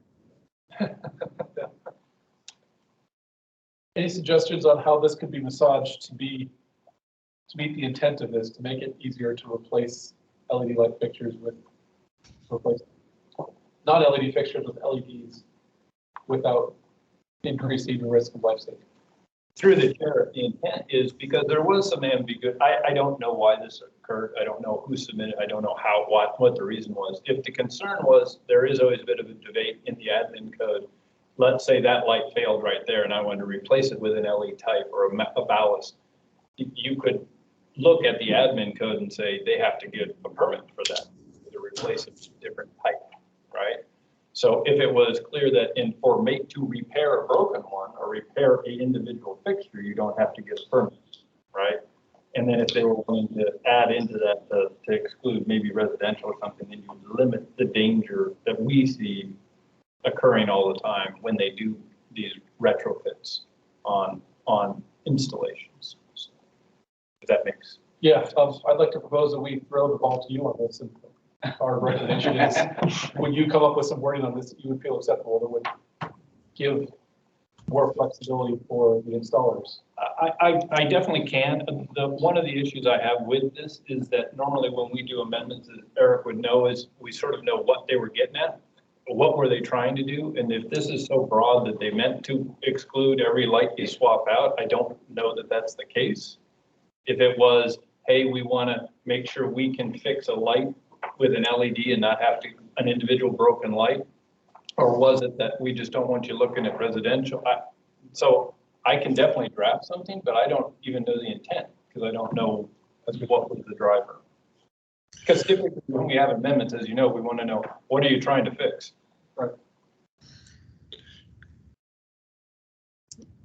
This is Royal through the chair. Again, I don't know that we have to come up with rewording for every section. I mean, it can just be yes or no. I mean, as we know, all of us going through the codes, and particularly when we're going to new additions and stuff, I mean, there's lots of things that you say no to, you know, when we're in our standard building board. So I don't think we should be afraid to just say we disagree with this, or we agree with it, whichever we do. But I don't think we necessarily have to come up with a change to each and every section that's worded in here.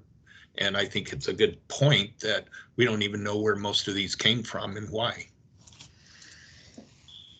And through the chair, just for this specific point, we specifically tell any person if they are modifying, you know, if they're fixing a broken fixture, even though they're changing type, that is a maintenance item and it doesn't require a permit. That's been the whole time, the decades I've been with the department. So we have not been, you know, unclear in how we've enforced it with people.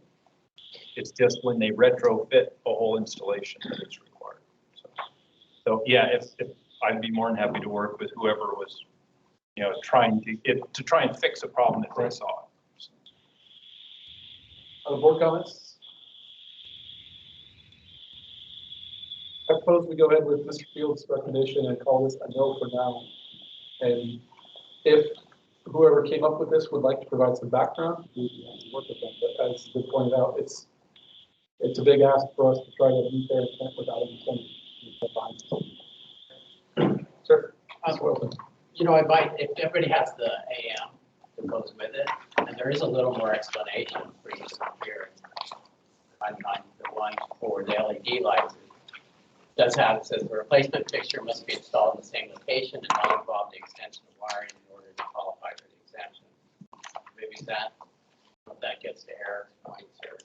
Through the chair, that makes it clear I didn't need to feed it with something else, but it doesn't actually tell them how that they don't tie certain stuff back in. That would be a clear violation of permitting if you were able to install new wiring and new conduit to a new location.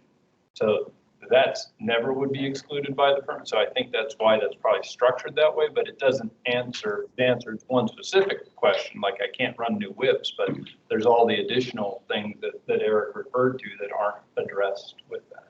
Thank you.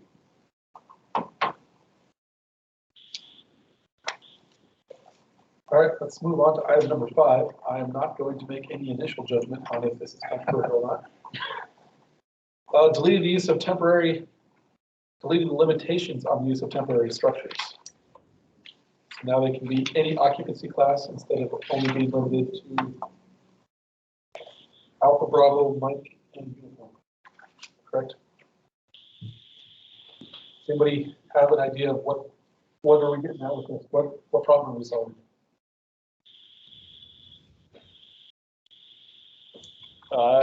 Through the chair, I was obviously the one that assigned to draft this, and I was provided no reasoning with why this needed to be changed.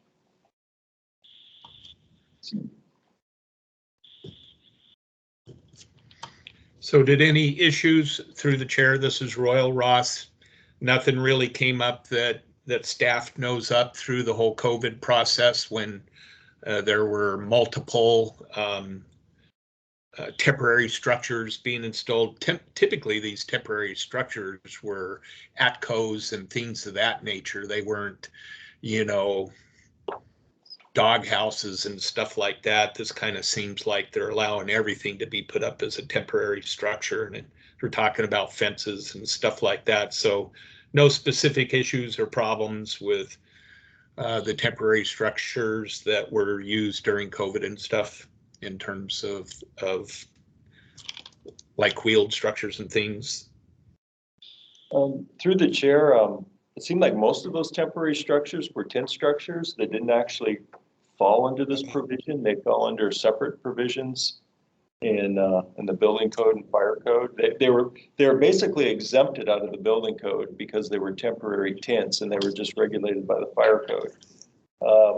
And then also this provision allows assembly temporary structures, and the vast majority of those COVID temporary structures, their function was assembly, so they would have been allowed as a temporary structure anyway. So yeah, I'm not aware of the driver behind this change.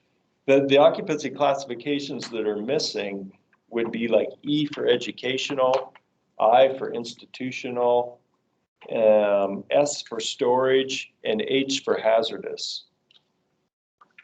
So. Okay, thank you. And board comments? For now, I propose we make this one a no as well with the same sort of parameters. So we would be happily educated on the reasoning behind this and work with whoever's making this, but I'm not comfortable making a change of this sort without understanding what the goal is.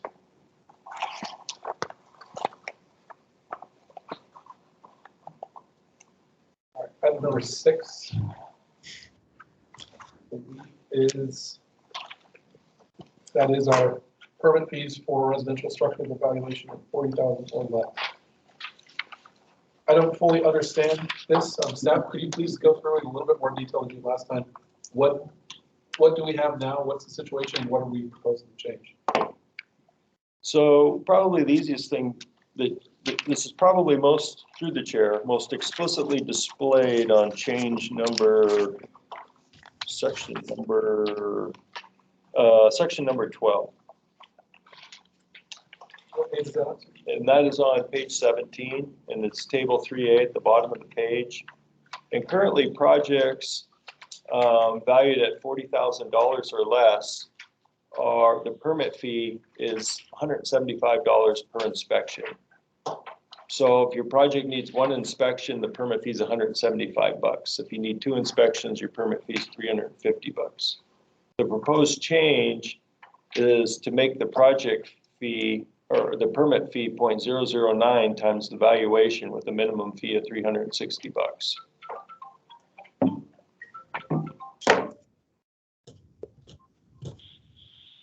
And so we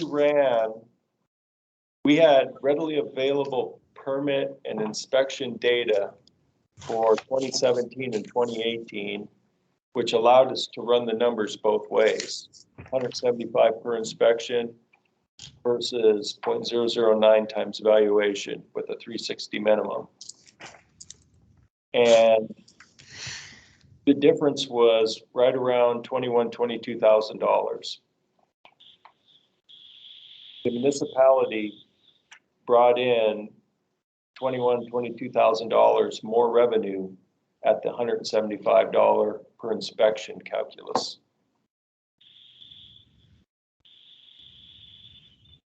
So if I understand Annually, 22,000 per year.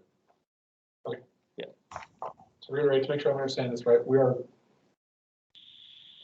I believe the intention is, I read this, is to simplify it from having two different criteria for 40,000, 40,000, to a single criteria that applies to everything.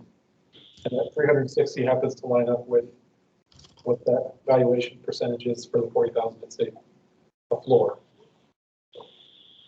So no longer have to do a per inspection fee, it's the $350 fee if you got a $40,000 structure. And then is that correct? Yeah, so this would probably typically apply to remodel jobs. Like if you were to build an addition or a new structure, the fee is calculated differently. The fee is calculated on a square footage basis for additions and new structures, where basically we use a cookbook formula to calculate a valuation based on square foot. We don't use the owner provided valuation. Versus if it's a remodel job, the owner provides us with a valuation for the scope of work. Okay. Mr. Dole, you have a comment? Go ahead. Yes, through the chair. This, if you think back to our last fee reform back in 2019, up until that time, all renovations were done on a per inspection basis for doing the work going forward. And it became very onerous tracking those inspections and everything going with that. And we found a lot of folks had to spend a lot more than that. We created this $40,000 shelf because smaller jobs take disproportionately many times more inspections than they would generate at that 0.009 rate, which is why under 40 grand, we kept the old school approach, but above 40, we went to the same valuation we do for new construction going forward. What this does is it simplifies it so that that person who's doing a $30,000 job isn't spending more in inspections because they need 4 or 5 inspections than somebody who's doing a $40,000 job that's more in valuation. It allows proportionality of the cost of the permit throughout the system rather than paying more on a percentage basis for your permit inspection fees for a smaller job. Through the chair, this is Royal. Bob, so, you know, I guess that would mean that a number of these smaller projects would get multiple inspections, but the MOA wouldn't have the fees from the permits to necessarily support all those inspections. And I think sometimes, you know, it's probably has to do with the efficiency and the organization of the contractor themselves that are doing the project that maybe leans to that a little bit more. So is that just kind of what happens? Some projects you make a little more money on because you don't have the larger projects, you don't have to inspect as many times?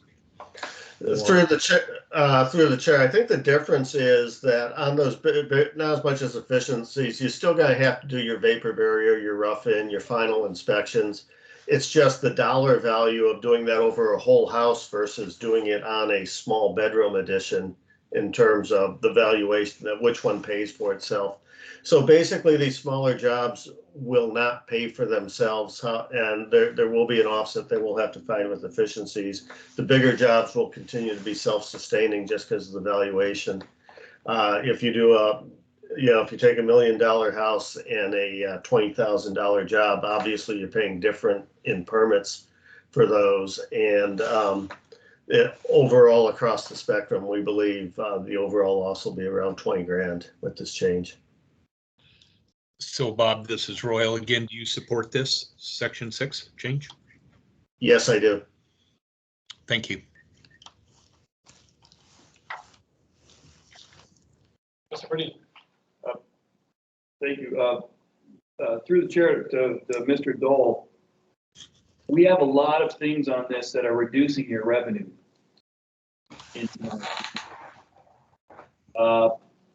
Maybe we should broaden this a little bit more for the assembly's benefit to understand, is building safety running at a positive or a deficit right now? Through the chair, well, we continue to, right now, we are running at a slight deficit. Before fee reform, we were running at a substantial deficit. With where we are in the economy right now, we're running at a slight deficit. What we will have to do is find savings as reduced costs elsewhere to offset this loss of revenue. Through the chair, is that savings going to be inclusion of reduction of staff? Through the chair, everything's under consideration. As you all are aware, those labor costs are the majority of our budget.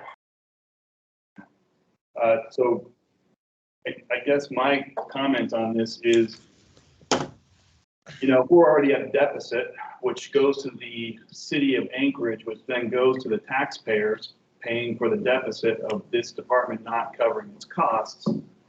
My general opinion on most of this is, why are we cutting revenue when it's actually then going to be offset by the taxpayers of Anchorage, resulting in less staff, which is going to slow down our permits and our inspections. So I understand this administration, wants to reduce government, but when it's at either the expense of the taxpayers for us to reduce these fees for what appears to be one sector of the city, I'm not in favor of any significant reductions in revenue for building safety, because then that's going to reduce building safety in Anchorage, unless we know where else is that money going to get covered. And should the commercial contractors know that their permits are going to go up, or, this is a big question to me. Mr. Boney. I too am not in favor of decreasing the operating capital that the building department needs. But has anybody ran the reverse numbers that if you made it, 10.8% instead of 9% or 0.00108 or something like that, then it would be the same to make that work. Is the objective here to make a cleaner number that's easier to administrate? Can we do that to make it so we're not operating a deficit? Or I guess I'm really not too sure why we're reducing the revenue to the department.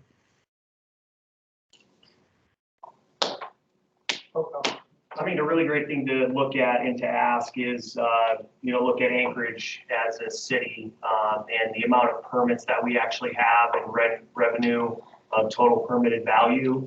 And then looking at our inspection numbers based on similar compared cities.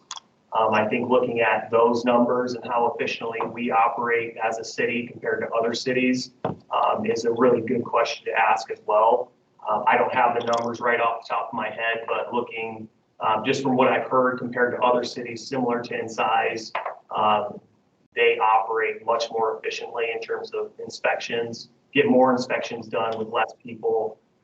So that's just, thinking about taking away revenue, we really got to look at what we're doing. Are we doing it the most efficient possible? And I think there's a lot of other things that we've heard, from remote video inspections, being able to inspect things more efficiently that way, as well as quicker permitting times.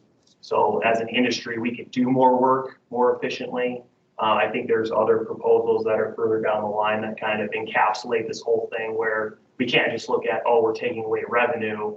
We're really looking at making things more efficient as a whole, as a city, so we can, better compete with other cities that are really just blowing up and we're kind of getting left behind. So not looking at one thing specifically, but more taking a step back and looking at it holistically, thinking like, is Anchorage doing the best it can right now?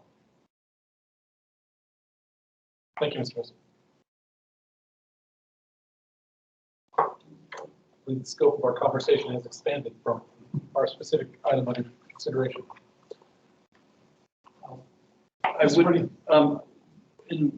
regarding the whole revenue and efficiencies thing, outside of that, I am concerned about, I do believe that if you have an inspection, you pay for the inspection. Now, maybe if there's something to where it's 0.9, and then if you guys have to go out more than twice, then it's $250 an inspection, or, you know, on re-inspections, to where I get concerned that there is an efficiency there and that you pay for the inspection, and therefore whoever the foreman or the site foreman is going to be there is going to make sure that inspection passes. And it's not like we're going to tear down this wall, I want one plumbing inspection. I'm going to tear down that wall, I want one plumbing inspection. It's the cost of doing business. And as you know, us who are engineers, we have the cost of doing business. We have our, you know, we have our all the licenses and all the business expenses and corporate licenses in each jurisdiction that we have to do too, insurance, et cetera. If the cost of doing business is you pay for each inspection, you pay for each inspection. And it doesn't get abused. That's my concern on this. Even if we were to adjust the points, there is an incentive there, because the more inspections that somebody asks for also keeps inspectors from going off and being efficient in doing other inspections that day. Because if you have to go 3 times to one site, that's 3 other sites you didn't get to. So there's an efficiency there as well that we need to consider in not doing for inspection for the small ones. And as businesses, we understand, as Mr. Dole says, at some point there's an efficiency where percentages just don't work.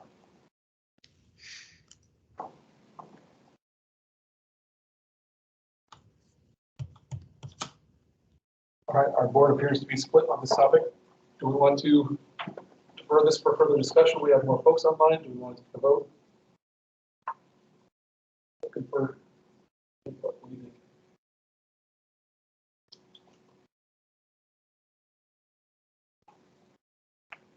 Well, I'll just, I mean, well, I guess we're not doing much, so. So my opinion on this is that the cost of that, we should not be reducing the costs to the municipality to do the inspections at this time, until future efficiencies can be found to offset those costs. How do we feel about going with Mr. Boney's proposal of asking, I guess we'd be asking staff, what would there be a change to that 0.009 number, increasing that slightly to offset the loss of these lower end permits?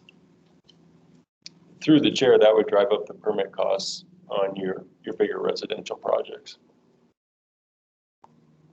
But just for that small one, 40,000 and under is 0.12. Well, yeah, that would be another approach. You know, you could take the 40,000s and under and give it their own factor, and then above 40,000 has a different factor. That would be another way to do it, obviously. And I'd be warm to that.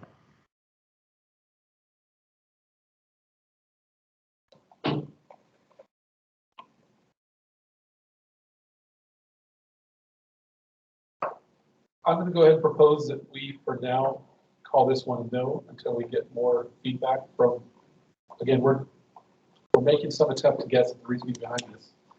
And we can work out a solution to get there, but not address the true intent that we don't understand. So, how about that? How about we call this no for now and look for some further input if people want to talk about it. I agree. Agree.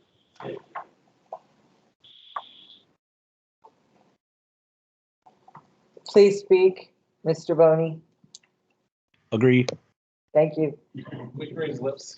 I didn't realize that was an official vote. I thought I was just looking for opinion. Opinion vote. All right, we have 5 minutes until our scheduled closure today. I can let you know that that is just a tentative date that I have to put out there to make the announcement.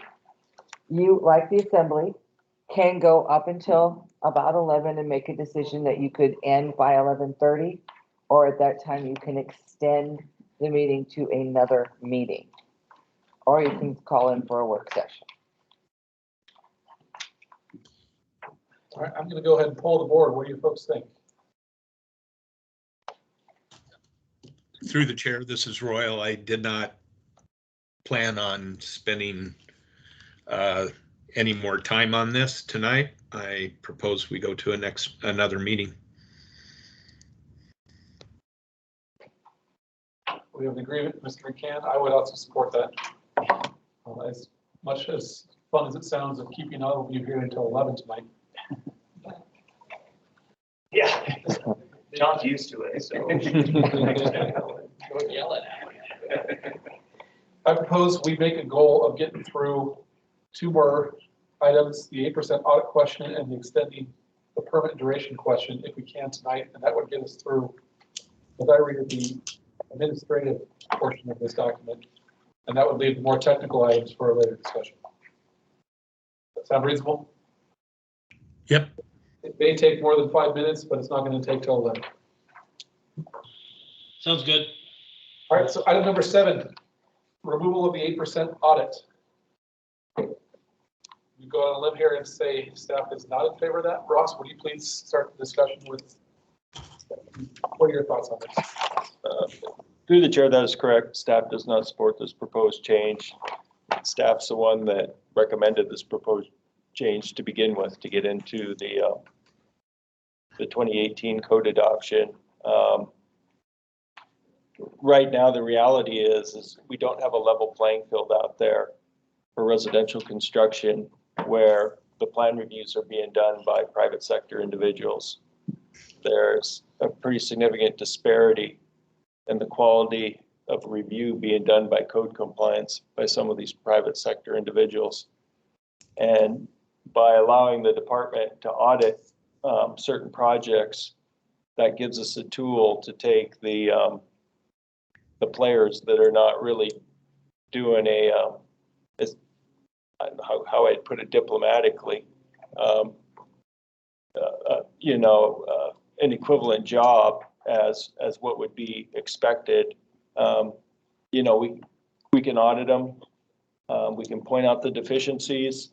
We can require corrections, and we can do all this before the house is under construction and has gotten so far along under construction that it all of a sudden becomes a very expensive burden for the contractor and the homeowner to correct at that point. It's much better to catch these things at the plan review stage than at the framing stage. So we actually see this audit provision as something that's really, really important in terms of maintaining the viability of this private sector plan review. I could see where if this thing were to get too far out of hand, the whole program eventually going away. But if the municipality stepped in and managed these reviewers and leveled the playing field a bit to maintain a certain minimum quality of product, basically, I think that would be healthy for the industry and for this third-party process. Could you please speak to, the wording on this says the building official may audit up to 8%. How many audits have been done? What has been the results? I see Mr. Dole raising his hand as well, so either of you take this. Yeah, so when we originally proposed it, there was no number in there. And I believe the 8% got added by the assembly or at the assembly stage when, and Bob can speak to that. Hi, this is building official Bob Dole. The 8% was added in discussion to help protect our building code enforcement grading system score. Building code enforcement grading system is where an independent body looks at your building safety program to assess how well you're doing in enforcing the building codes. Right now, we have a 3 rating for commercial and a unrated for residential. The difference between those two programs for us is we have third-party independent plan review for residential. What that means in terms of, besides being a number of 3 versus unrated, is it drives what's called your ISO score, which in turn drives insurance premiums and other assessments like that of how well your system is performing. It also has implications for getting FEMA and other grants for recovery after a mass disaster. I asked for the 8% as realizing that third-party plan reviews were here to stay. that it's a number, it's a quality assurance range to show by doing up to this number of building review audits that we have a quality assurance program in place for those third-party independent plan reviews, that we could hopefully claw back some of our building code enforcement grading score for the residential side that we lost when we went to the independent party plan reviews. We had a spirited discussion with the assembly on it. Just the idea of the audits has been less than well received by industry. On the other hand, we think where we've done these audits and found issues, we've saved a lot of money. But we recognize industry is not supportive of the potential delays it could create in their projects as well. Thank you. At this time, do you audit 8%? I think we should be clear that I do not believe that there's a connection to 8% and achieving an ISO rating. The reason we have no ISO rating for residential construction is the percentage of residential projects that get reviewed by the private sector. It's probably 75+% of the new houses that get constructed in Anchorage do not get reviewed by the MOA. They get reviewed by the private sector. I don't know what that number has to be for ISO to come back and give us a residential rating, but I seem to recall that it's below 30%. So we're nowhere near, ever getting back to an ISO rating. To clarify my question, I'm not concerned about the ISO rating. I'm asking, how much are we using this provision now? Are we auditing 8%? Are we auditing 5%? No, we're not even auditing 1% probably.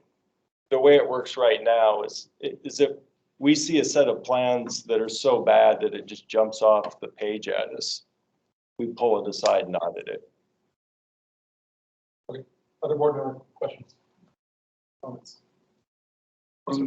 From staff, when you do these audits, how horrible are the plans and life safety issues that you're finding? And also from staff who's doing these inspections, what is your opinion on the difference between the ones that actually go through the muni versus the ones that don't, in the amount of field work you have to do?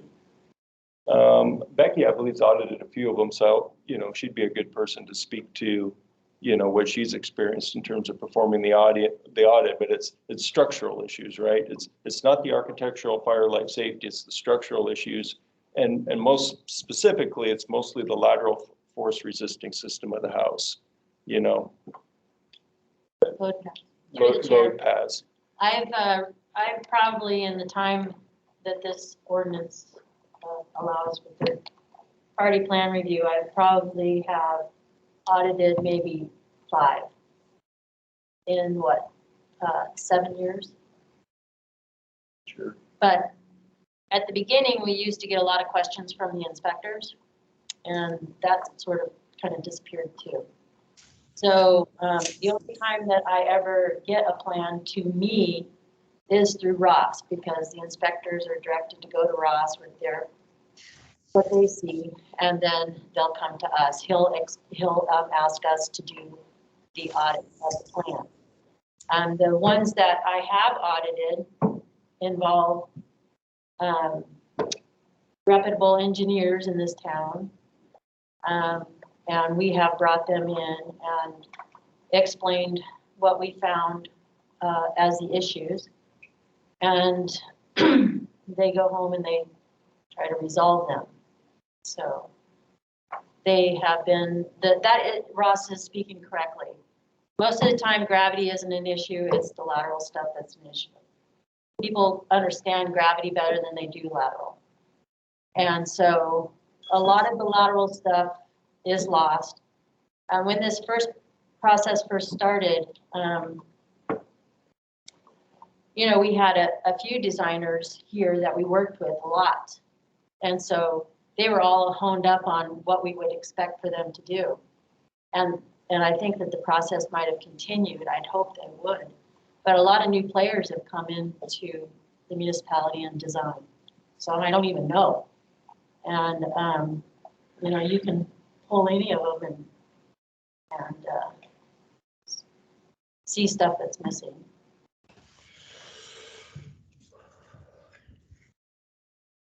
Sir.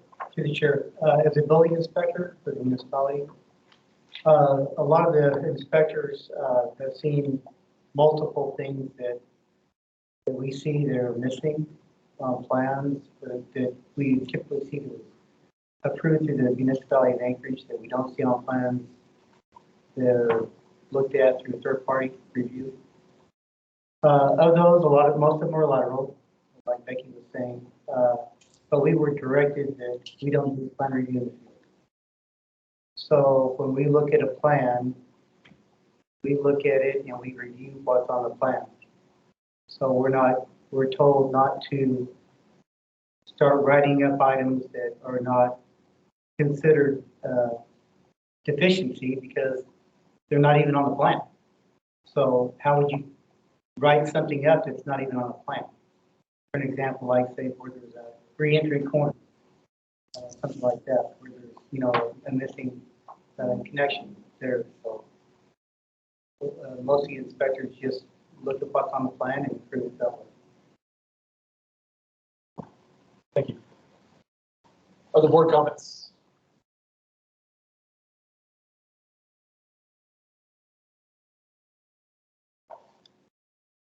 I propose we make this one another no, unless we have more feedback.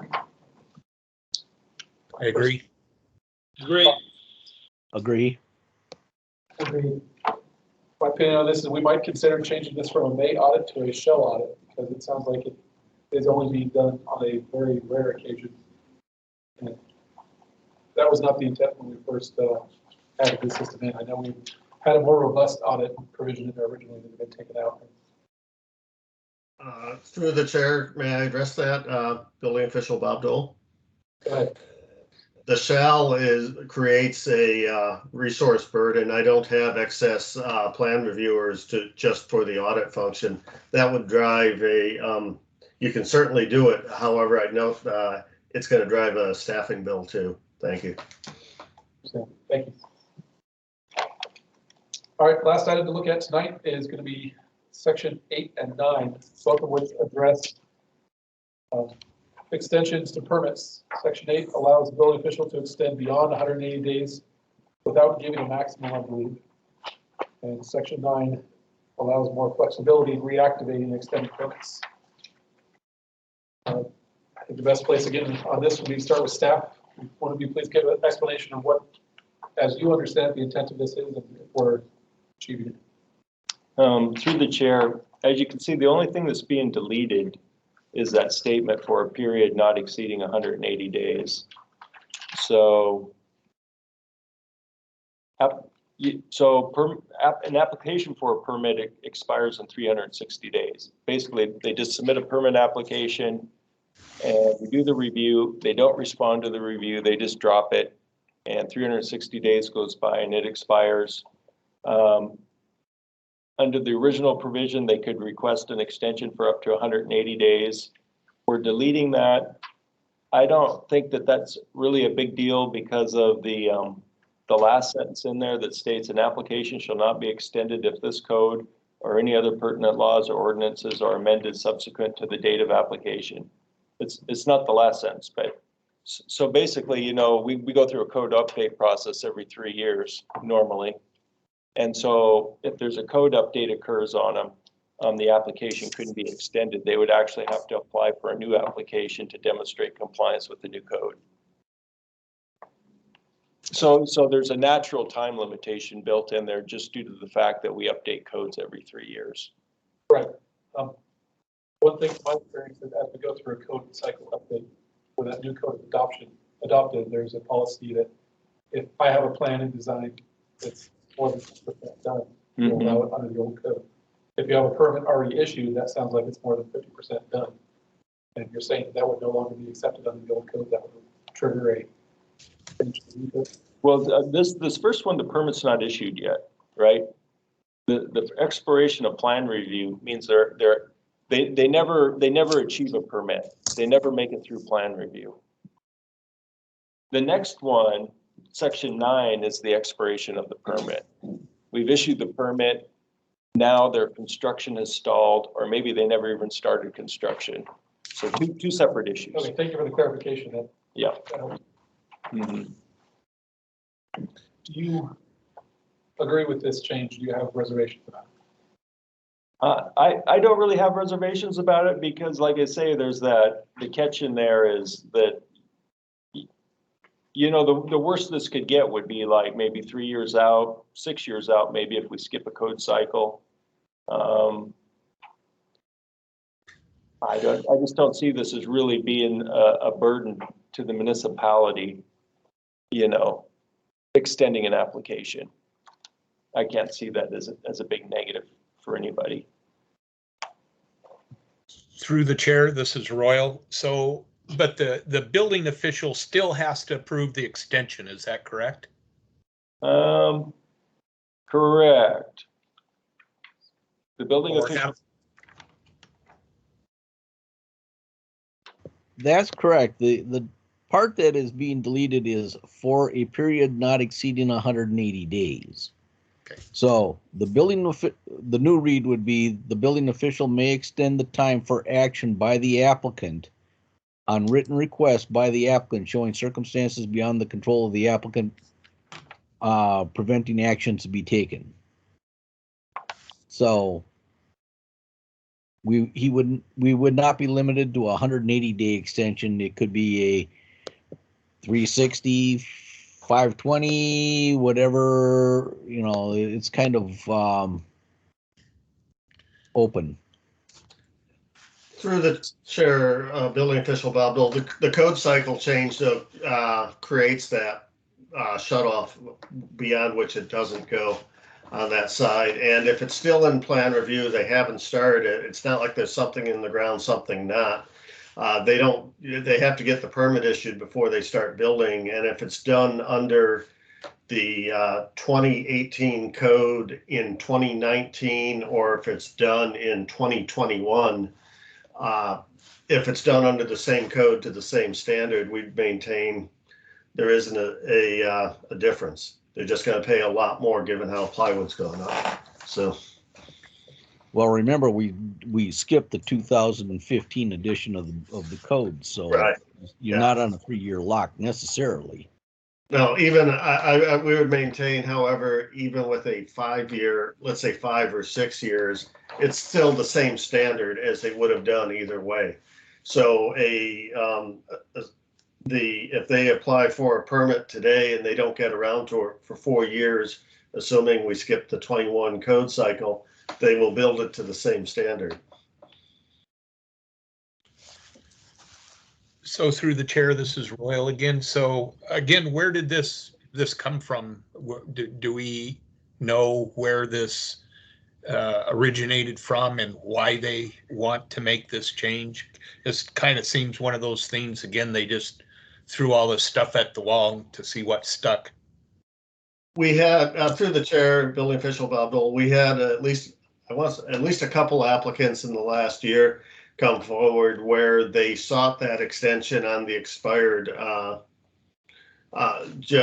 permit beyond the 180 days. They were able to write some compelling circumstances.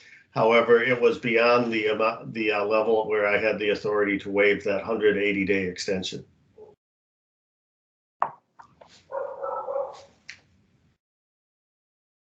So does building safety accept this recommendation?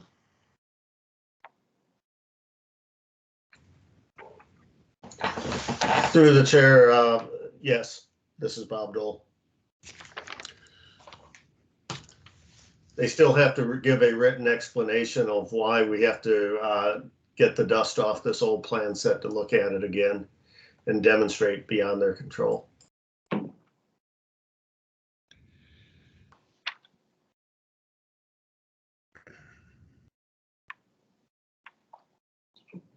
Go ahead. I'm good with this one. I think it's okay to give the building official the call on how far they want to how much rope they want to let somebody have until they say that's enough. And I'm good with that, giving this authority to the building official.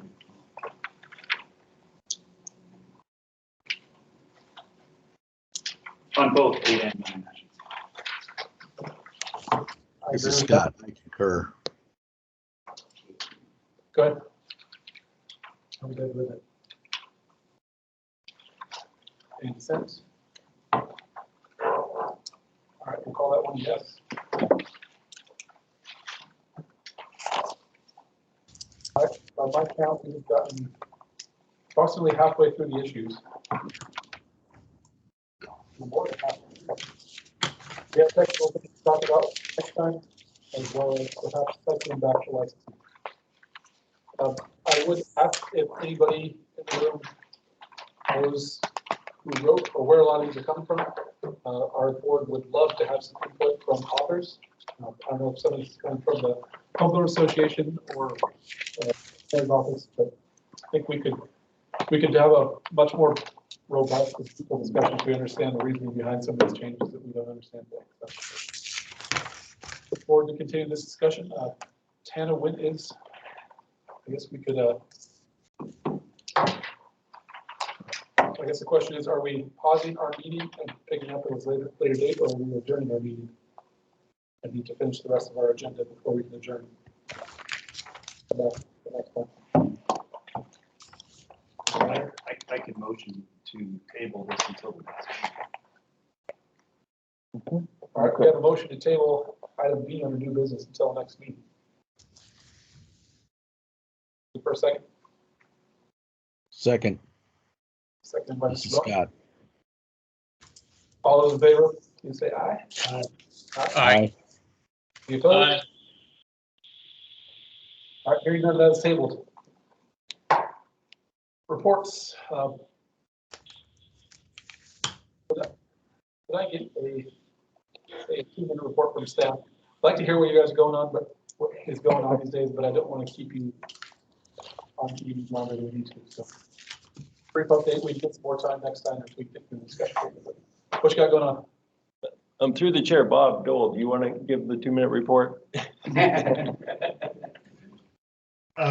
the chair, I'm going to ask Ross to. I'm fighting some coughing fits lately. Ross, could you go ahead?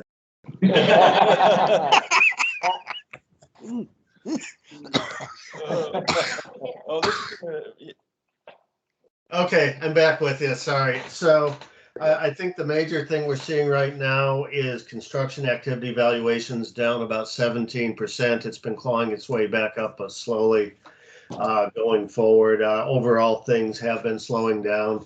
You can see particularly if you live in the northern communities, that winter's coming on schedule, not delayed this year, which we think also is going to slow things down further. Our staff has been going out there, just keeping up with the inspections. Overall, we have been able to, over about 99% of the time, get inspections done on time. With the shift to e-plans on the plan review side, we're getting a lot more productivity and a lot less time carrying plan sets around and filing plan sets from office to office as we're going forward there. I was serious about the cough, guys, but anyway, moving forward beyond that, we're looking at doing some big changes in terms of a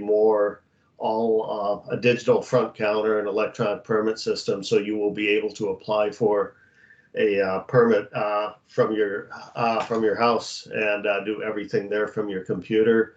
And even now we're going live with a new property summary report that really simplifies pulling up the permits and the inspection results and everything else on work that is being done on a property.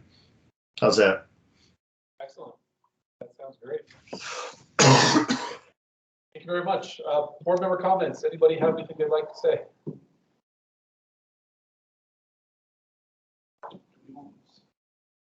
Schedule this now or send an email to? We can schedule it now, or I can send out another notice and find out what's a good time. When is our next regularly scheduled? Let's still do that. We do. Where's the calendar?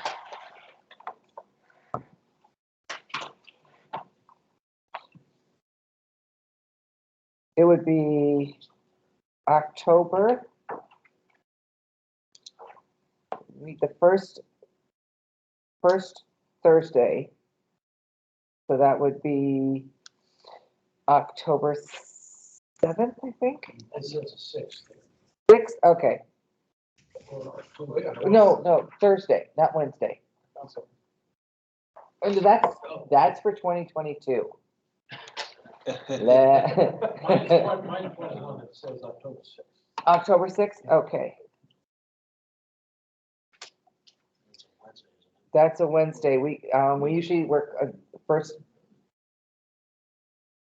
and third Thursday of the month. There we go. So it would be the 7th. Would you please send out a poll for the first meeting date, the 7th? See if we have a quorum. Okay, Let's aim to address this on that day. okay.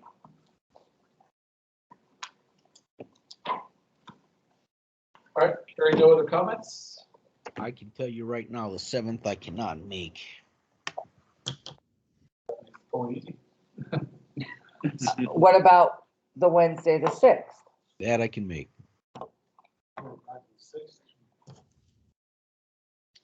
A poll will be arriving shortly for that. Tomorrow. Okay. All right, do I have a motion to adjourn? A motion to Motion second. We're done. Thank you all for your time. Want to thank you guys very much for showing up and participating. Oh, Thanks for supper, Tana. oh, you're welcome. And I just want to let you guys know, with Royal leaving us, we have several vacancies. Mr. Feller is also going to be resigning from his seat. So we have various seat openings. We need an architect. We need an electrical, not contractor. We got Eric as our contractor. Eric's No. engineer. Oh, he's our engineer. We do need an electrical contractor. He looks like a contractor. Yeah. Sorry, I get so many of them mixed up. And if, you know, guys get pizza residential, every week? not pizza. We also get sandwiches. we come. Yeah. They tripled our pay too. Yeah. We get 3 pizzas now. We'll send out an email with that complete list of vacancies we gotta fill. How's that, guys? Yes. It's in residential ones too, aren't we? All right, guys, I'm All gonna right, see you guys later. So, log out. Bye. so is Royal still supposed to be coming to these meetings? Royal can show up until October 14th. I want to see this through. I'll definitely be at that next meeting.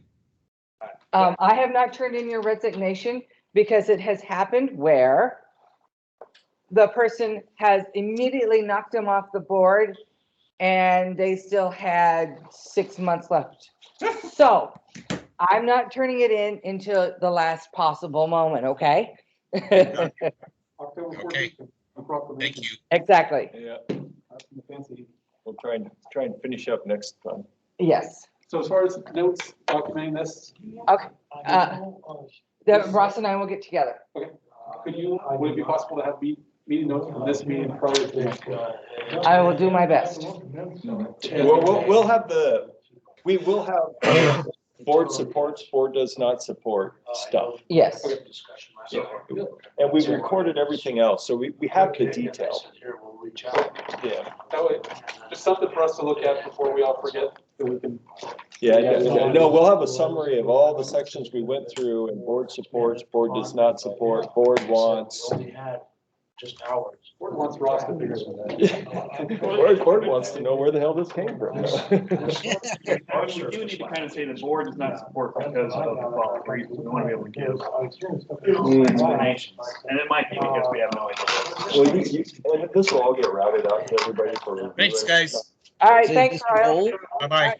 We'll be Good able night. to add the reasoning. Mr. Dole, Yes, sir.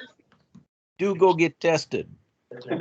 Mine started off, do go get tested. Mine started off as a cough and I turned out to be COVID positive, so. I'm just gonna take you up on that because I did get tested last Friday. I am COVID positive. That's why I'm on house arrest now rather than joining you guys.